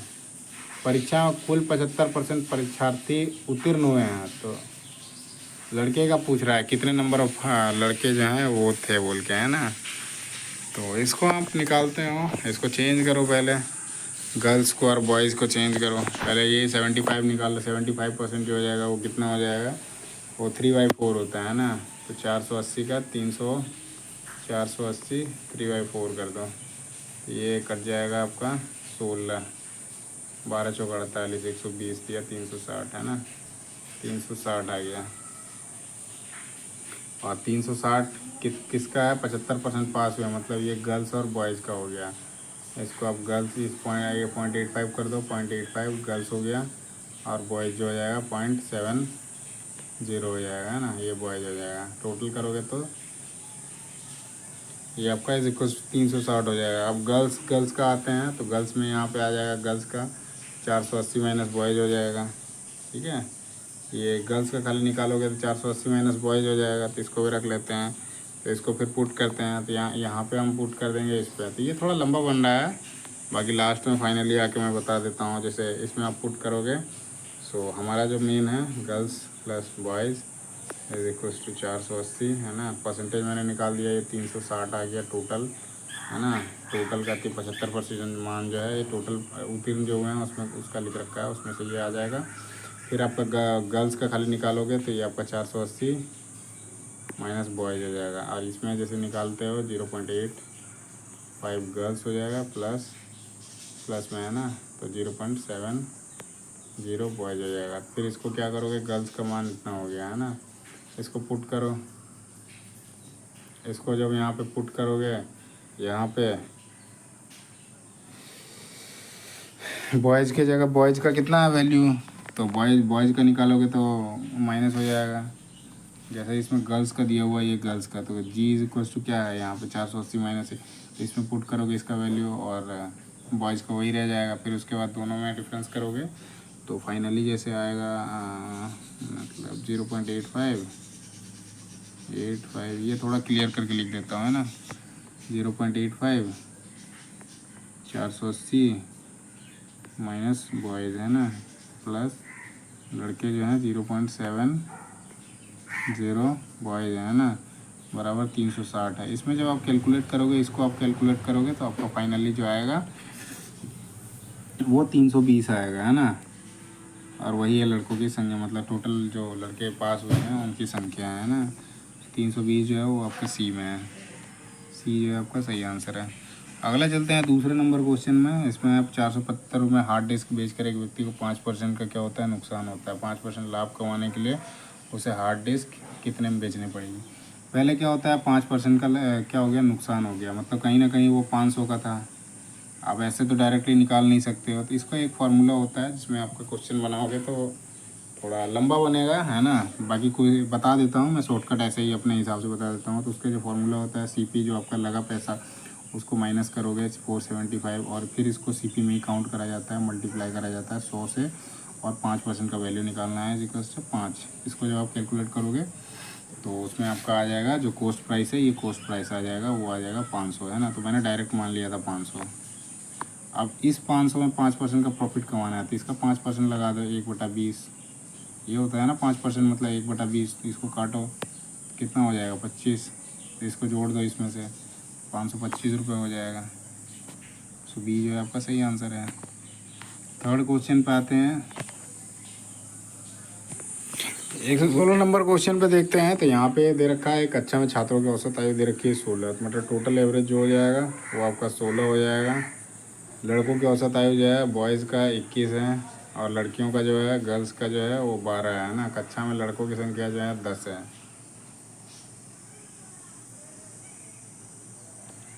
लड़कियों की संख्या 10 है ना। ये एवरेज हो जाएगा, ये एवरेज हो गया,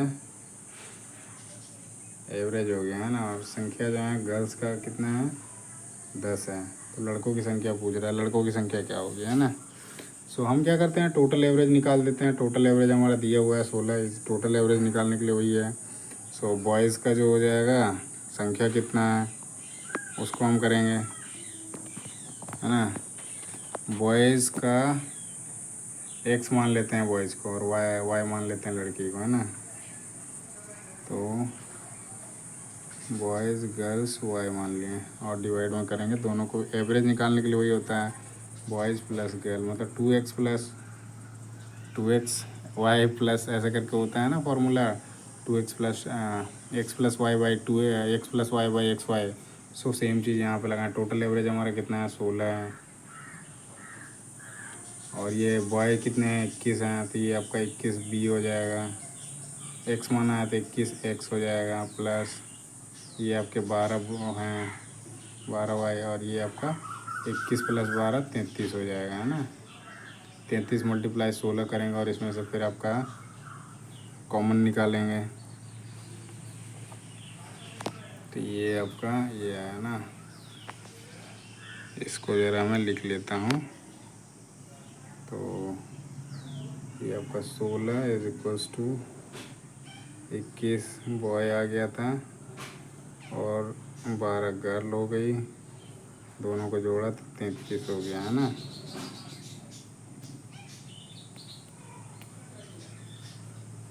अच्छा बॉयज़ का पता नहीं है ना, बॉयज़ प्लस गर्ल, गर्ल जो है वो 10 हैं, बॉयज़ का पता नहीं है हमारा कितने हैं, वही निकालना है ना। सो बॉयज़ को बॉयज़ ही रहने देते हैं। अब यहाँ से मैं निकालूंगा तो ये मल्टीप्लाई हो जाएगा, ये माइनस हो जाएगा ना, बीज हो जाएगा। सो इसको यदि करते हैं तो ये आपका 21 भी इधर हो जाएगा और ये आपका हो गया, ये 16 हो गया है ना। सो गर्ल जो है कितने हैं, 10 हैं, तो ये आपका 120 हो जाएगा। 12 जी बॉयज़ का पता नहीं है लेकिन गर्ल्स का हमें पता है 10 हैं, तो इसको 10 से मल्टीप्लाई करोगे 120 हो जाएगा है ना। यहीं पे लिख देता हूँ 120, इधर कर दिया 120 है ना। अब इसको हम क्या करते हैं, लेके आ जाते हैं, इसको मल्टीप्लाई करते हैं, इससे मल्टीप्लाई करते हैं है ना। सो ये आ जाएगा 16 B plus 16 into 10 160 is equals to 21 B plus 120 है ना। इसमें माइनस करोगे 40 आ जाएगा और इसमें माइनस करोगे है ना 21, 16 5 5 बी इज इक्वल्स टू 40। तो बॉयज़ जो हैं वो 8 आ जाएंगे, 8 है ऑप्शन में, बी जो है आपका सही आंसर हो जाएगा। सो बेसिकली ये थोड़ा लंबा क्वेश्चन बनता है भाई, बच्चों बहुत छोटे में बना सकते हो। सो टोटल एवरेज निकालो, जैसे मैंने लंबा कैलकुलेशन किया उसके कारण नंबर लंबा गया, तो टोटल एवरेज जो है वो आपका 16 है। बॉयज़ औसत आयु दे रखा है, एवरेज दे रखा है, एवरेज जो है बॉयज़ का और गर्ल का ये 21 है, ये आपका 12 है। और लड़कियाँ कितनी हैं, गर्ल्स जो हैं, संख्या जो है ये नंबर ऑफ गर्ल्स हैं वो 10 हैं। फिर आप टोटल एवरेज निकालोगे तो इसका मल्टीप्लाई हो जाएगा इससे, इसका इससे ऐड करोगे 21 बी प्लस गर्ल्स का, फिर उसके बाद करोगे तो आपको फाइनली आ जाएगा 8 है ना। अगले क्वेश्चन पे चलते हैं, 4 नंबर क्वेश्चन में। तो ये सारे क्या है, रीजनिंग का क्वेश्चन है ना। ये रीजनिंग का क्वेश्चन है, पूछ रहा है एक महिला एक व्यक्ति को अपनी माँ के भाई का बेटा बताती है। मतलब यहाँ पे देखो ये कोई महिला है, एक व्यक्ति को जो है अपनी माँ के भाई का, मतलब अपनी माँ के भाई का बेटा बताती है, मतलब इसको दिखाती है इस व्यक्ति की, ये मदर हो जाएगी, ये उसका ब्रदर हो जाएगा, इसकी माँ का। अब इन दोनों का संबंध पूछा है, ये क्या होगा, तो कहीं ना कहीं ये भाई हो रहे हैं है ना। भाई कौन सा है, पुत्र होगा नहीं, ये होगा नहीं, ये पढ़ रहे हैं ममेरे में पढ़ रहे हैं, ठीक है, ममेरा चचेरा ये दोनों में आ रहे हैं, तो कजन हो जाएगा। तो सी जो है आपका सही आंसर है इसमें। अगला है 5वां नंबर क्वेश्चन, निम्नलिखित में से ऑपरेशन ग्रीन मिशन में सम्मिलित नहीं किया गया है। देखो ऑपरेशन ग्रीन मिशन हुआ था, उसमें पूछ रहा है कि कौन सा है जो नहीं आया था, उसमें शामिल नहीं था है ना। तो उसमें जो है आपका अदरक जो है वो शामिल नहीं था, तो डी जो है आपका सही है, जिंजर है ना। 6ठे नंबर क्वेश्चन पे आते हैं, तो निम्नलिखित में से कौन सा मध्य प्रदेश में एक वन्य जीव अभ्यारण्य है। मध्य प्रदेश में जो है उसके बारे में पूछा है ना। तो ये केवनी वाला जो है, केवनी वन्य जीव अभ्यारण्य, ये मध्य प्रदेश में है ना, और मध्य प्रदेश के केवनी ज़िले में है। बाकी बरवना क्या है, बरनवा पारा जो है, बरनवा पारा ये आपका छत्तीसगढ़ में है। भीम बांध जो है ये आपका बिहार में है, और राजगीर जो है ये भी आपका बिहार में है ना। अगला है, ये करंट अफेयर का क्वेश्चन था उस टाइम का, कोवैक्सीन किसके द्वारा विकसित की गई है। तो कोवैक्सीन आपका पता है कोरोना वायरस के लिए किया गया था है ना। तो वो किसने विकसित किया है, एक कंपनी थी उसके नाम पूछा है, तो भारत बायोटेक जो है उसने कर रखा है ना, किया था। तो ये जो है आपका सही आंसर है। उसके बाद 8वें नंबर क्वेश्चन में आते हैं, तो वर्ल्ड हेल्थ डे के बारे में पूछ रखा है, कब मनाया जाता है उसके बारे में पूछा है ना। तो वर्ल्ड हेल्थ डे जो होता है वो आपका 7 अप्रैल को मनाया जाता है, तो ये जो है आपका सही आंसर हो जाएगा। 9वां नंबर क्वेश्चन है, पंजाब हरियाणा हाई कोर्ट जो है वो कहाँ पे है, कौन सी नदी के किनारे है, उसके बारे में पूछ रहा है ना। पंजाब हरियाणा का जो हाई कोर्ट है वो आपका चंडीगढ़ में मिलता है, और चंडीगढ़ में कोई भी आपका नदी नहीं है, वहाँ पे एक लेक है ना, वो उसका नाम जो है वो सुखना लेक है। तो ये जो है आपका सही आंसर हो जाएगा। अगला चलते हैं 10वें नंबर क्वेश्चन में। ऑपरेशन नमस्ते जो है वो किससे रिलेट करती है, मतलब किसी ने चलाया था ऑपरेशन नमस्ते करके, तो वो किससे संबंधित है उसके बारे में पूछा है। तो उसको इंडियन आर्मी ने किया था है ना, तो ये जो है आपका सही आंसर है। अगला है 11वां नंबर क्वेश्चन, विच क्रॉप्स, मतलब फसल के बारे में पूछ रहा है कि सबसे ज़्यादा इंडिया में बोई जाती है ना, which crops in is sown in the largest area of India. Bharat के सबसे बड़े क्षेत्र पर कौन सी फसल बोई जाती है, उसके बारे में पूछ रहा है। तो चावल जो है सबसे ज़्यादा बोई जाती है ना। गेहूं पे मत मानना कि गेहूं जिससे जो नॉर्दर्न एरिया में है ना, सबसे ज़्यादा गेहूं की खेती की जाती है, लेकिन पूरे भारत के कह रहा है ना, भारत पे कह रहा है, तो सबसे ज़्यादा जो है वो चावल किया जाता है ना। ये जो है आपका सही आंसर हो जाएगा। 12वें नंबर क्वेश्चन में आते हैं। तो यहाँ पे लिख रखा है नोबेल प्राइज़ का है ना। नोबेल पुरस्कार निम्नलिखित में से किस विषय में के लिए दिया जाता है। तो वो 6 क्षेत्रों के लिए दिया जाता है। वो 6 क्षेत्र यहाँ पे दिए हुए हैं। ये फिजियोलॉजी में नहीं दिया जाता है, थोड़ा सा ये मिस्टेक है ना। बाकी चिकित्सा में दिया जाता है, यहाँ में लिख रखा है इसलिए फिजियोलॉजी या फिर चिकित्सा हो गया। तो टोटल 6 क्षेत्रों में दिया जाता है, इसमें भौतिक हो गया, रसायन हो गया, चिकित्सा हो गया, साहित्य हो गया, शांति और अक्षर, तो उपरोक्त सभी हो जाएगा। डी जो है आपका सही आंसर है ना। 13वां नंबर क्वेश्चन है हर्षचरित और कादम्बरी। कादम्बरी का बात कर रहा है, वो किसकी रचना है। तो ये बाण भट्ट जो थे, बाण भट्ट की ये सारी रचनाएं है ना। सी जो है आपका सही हो जाएगा। इनसे बाकी पतंजलि से पूछता है तो ये पतंजलि आपको मिलेंगे, वो जो मेडिसिन का है उसका उनसे मिलेगा। पाणिनि जो है पाणिनि का भी मिलेगा जो। और कल्हन जो है ये भी आपके सारे मतलब प्राचीन इतिहास में ये सारे इनको मिलते हैं जब आप पढ़ोगे तो। उसके बाद क्वेश्चन है 14 नंबर पे, भारत ने लक्षित सार्वजनिक वितरण प्रणाली कब शुरू की। मतलब when the India launches targeted public distribution system. Targeted public system के बारे में बात कर रहा है, कब लॉन्च हुआ था। तो ये आपका हुआ था 1997 में हुआ था है ना। तो सी जो है आपका सही आंसर है 1997। अगला है पाणिनिवाज, ये आ गया ना। तो पाणिनि कौन थे उसके बारे में पूछा है। तो ये खगोल शास्त्री थे ये, और साथ ही प्रसिद्ध जो है गणितज्ञ थे जो भारत के थे है ना। ये आपका बी जो है एक भारतीय खगोल शास्त्री और प्रसिद्ध गणितज्ञ थे पाणिनि जो थे है ना।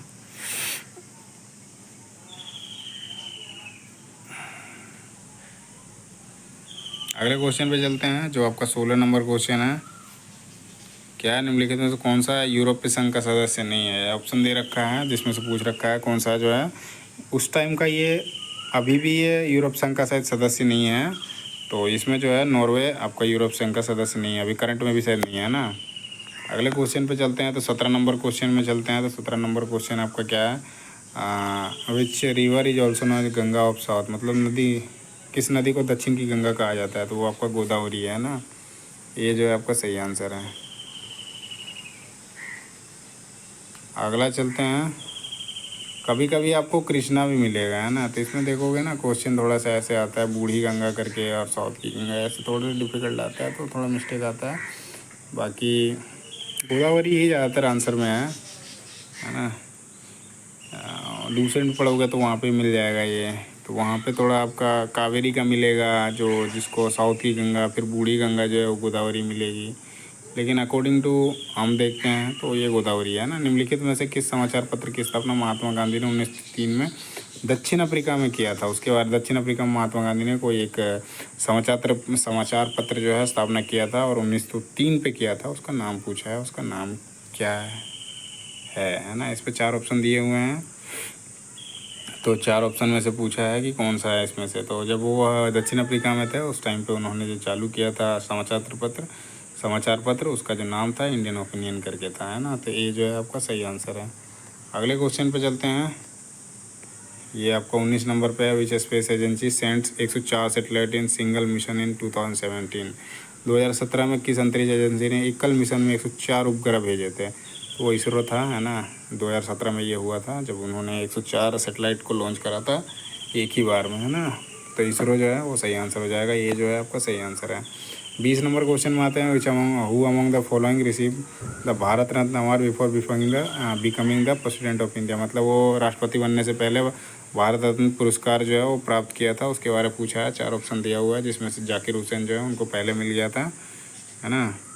भारत रत्न राष्ट्रपति बनने से पहले ही मिल गया था। अगले क्वेश्चन पे चलते हैं। 21 नंबर क्वेश्चन है। इसमें खासी किस राज्य की प्रमुख भाषा है।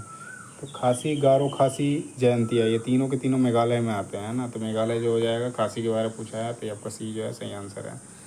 उसके बाद है mount Etna. 22 number question. Mount Etna एक प्रसिद्ध ज्वालामुखी है जो कहाँ पे स्थित है। एटना माउंट एटना, एटना जो है आपका इटली में स्थित है ना, इटली जो है ये आपका बी में है, बी जो है आपका सही आंसर हो जाएगा। अगले क्वेश्चन पे चलते हैं। तो 22-23 नंबर क्वेश्चन है, भारत का सबसे बड़ा कॉफ़ी उत्पादक राज्य कौन सा है? कॉफ़ी के लिए जो होता है केरल जो है वो फेमस है ना, तो केरल जो हो जाएगा, सबसे ज़्यादा पूछ रहा है तो आपका केरल, सॉरी केरल कह रहा हूँ, कर्नाटक जो है कॉफ़ी सबसे ज़्यादा उत्पादित किया जाता है ना, तो आपका सी जो है वो सही आंसर हो जाएगा। तुंगभद्रा अभ्यारण्य कहाँ पे स्थित है? 24 नंबर क्वेश्चन है। तुंगभद्रा जो है वो कर्नाटक से है रिलेटेड। तुंगभद्रा अभ्यारण्य जो है कर्नाटक में है ना, तो सी जो है आपका सही आंसर हो जाएगा। अब ये 25 नंबर पे एक क्वेश्चन आ गया जो रीजनिंग का क्वेश्चन है ना।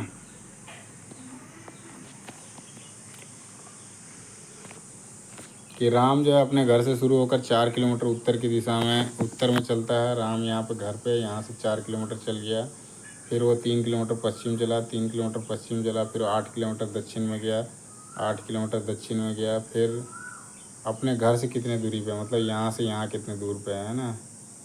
ये 4 है तो ये भी 4 हो जाएगा, ये 3 हो जाएगा, अब ये हमारा 4 हो जाएगा, 8 में से 4 बच जाएगा, अब ये निकालना है। तो ये ट्रिपलेट ऐसे ही बन गया है ना, 3 4 5, ये 5 हो जाएगा, 5 किलोमीटर। सी जो है मतलब ये राइट एंगल ट्रायंगल बन गया ना, तो इसमें निकालोगे ना तो आपका वो पाइथागोरस थ्योरम लगा दो, तुरंत निकल के आ जाएगा। तो 3 4 लगाया तो 5 होता है, ट्रिपलेट बनता है 3 4 5 का है ना, तो 5 सेंटीमीटर हो जाएगा, सॉरी किलोमीटर हो जाएगा। अगला 26 नंबर क्वेश्चन, दी गई श्रृंखला में से कौन सी संख्या कहलाता है? तो यहाँ पे देखो, ये एक जो है स्क्वायर है, एक का 3 का स्क्वायर है, 9 5 का स्क्वायर है, 49 जो है वो किसी का स्क्वायर नहीं है, 81 है 9 का स्क्वायर है, तो 50 जो है वो गलत संख्या है। अगला 27 number question, pick out the number with the smallest value. इसमें से सबसे छोटा वैल्यू कौन सा है उसके बारे में पूछ रहा है। तो 2 और 7 को तो पहले हटा दो, क्योंकि 7 और 2 ये डेसिमल में है ही नहीं, ये और ये है, तो डेसिमल में ये देखो 0.33 जो है ये छोटा है ना, सी जो है वो सही आंसर हो जाएगा। अगला है 28 number question, south east become north हो गया, तो पहले इसको बनाओ, साउथ ईस्ट मतलब ये वाला जो है आपका नॉर्थ बन गया, नॉर्थ ईस्ट जो है मतलब नॉर्थ, और ये ईस्ट, सॉरी नॉर्थ ईस्ट, ये ईस्ट हो जाएगा, वेस्ट हो जाएगा, ये नॉर्थ हो जाएगा, ये साउथ हो जाएगा है ना। तो इसमें नॉर्थ ईस्ट बोला, नॉर्थ ईस्ट मतलब ये वाला जो है क्या बन गया, वेस्ट बन गया है ना। व्हाट विल बिकम वेस्ट, अब वेस्ट क्या बनेगा, ये हो गया आपका नॉर्थ, वेस्ट क्या बनेगा, मतलब इसके बारे में पूछ रहा है। ये नॉर्थ हो गया तो ये हमारा साउथ हो जाएगा, और ये हमारा वेस्ट है तो ये हमारा ईस्ट हो जाएगा, मतलब ये क्या बनेगा उसके बारे में पूछ रहा है, तो साउथ ईस्ट बन जाएगा, तो सी जो है आपका सही आंसर है। हिंदी में दिखा है, अगर दक्षिण पूर्व उत्तर बन जाता है, मतलब दक्षिण और पूर्व जो है उत्तर बन जाता है, और उत्तर पूर्व जो है उत्तर पूर्व पश्चिम बन जाता है, तो पश्चिम क्या होगा, मतलब ये पश्चिम क्या होगा। तो इसमें जैसे नॉर्थ के अपोजिट में होता है दक्षिण, और वेस्ट के अपोजिट जो होता है ईस्ट होता है, तो ये दोनों के बीच में है तो साउथ ईस्ट हो जाएगा, दक्षिण पूर्व है ना, सी जो है सही आंसर है। 29 नंबर पे आते हैं, स्पुतनिक वी के बारे में पूछा है। स्पुतनिक वी वो क्या है ना, तो वो एक सेटेलाइट था जो जियो सिंक्रोनस सेटेलाइट है वो था है ना।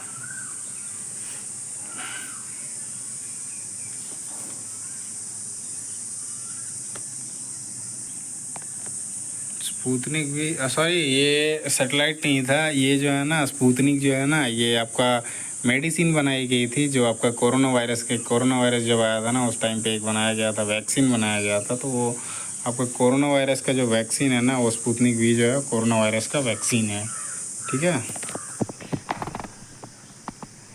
अगला और लास्ट क्वेश्चन है 30 नंबर का, who is known the saint of gutter, मतलब गटर के संत के रूप में किसको जाना जाता है उसके बारे में पूछा है। तो गटर के संत के रूप में जो होता है आपका मदर टेरेसा, जिनको भारत रत्न मिला था, मैन बुकर पुरस्कार, बहुत सारे इनको पुरस्कार मिले थे 1980 के दशक में, 80 और 90 के बीच में मिला था इनको, बहुत सारे पुरस्कार मिले थे है ना। तो गटर का जो संत होता है वो मदर टेरेसा को कहा जाता है। बस इतना ही है।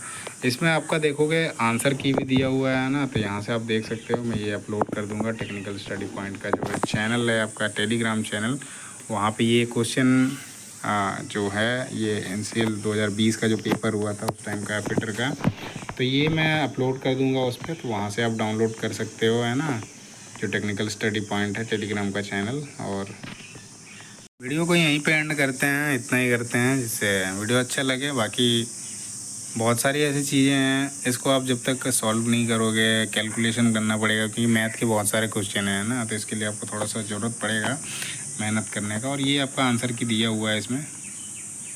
इतना ही करते हैं इस वीडियो में। और वीडियो अच्छा लगे तो वीडियो को लाइक करो, चैनल को सब्सक्राइब करो, साथ ही बेल आइकन दबाना ना भूलें, जिससे जो भी अपडेट आती है वो आपको लगातार मिलता रहेगा।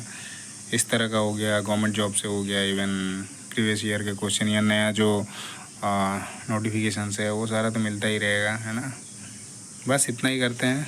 और अपने दोस्तों के साथ ही शेयर करना ना भूलें, जिससे दोस्तों को भी इन चीज़ों की जानकारी पड़ेगी और वो भी इन चीज़ों के लिए तैयार हो पाएंगे। तो एक साथ में आप करते हो ना, तो उसमें ग्रुप्स बनते हैं ना, तो ग्रुप्स में आसान होता है, चीज़ें ज़्यादा क्लियर रहती है, क्लियरिटी ऑफ थॉट बोलते हैं ना, तो वो ज़्यादा क्लियर रहेगा।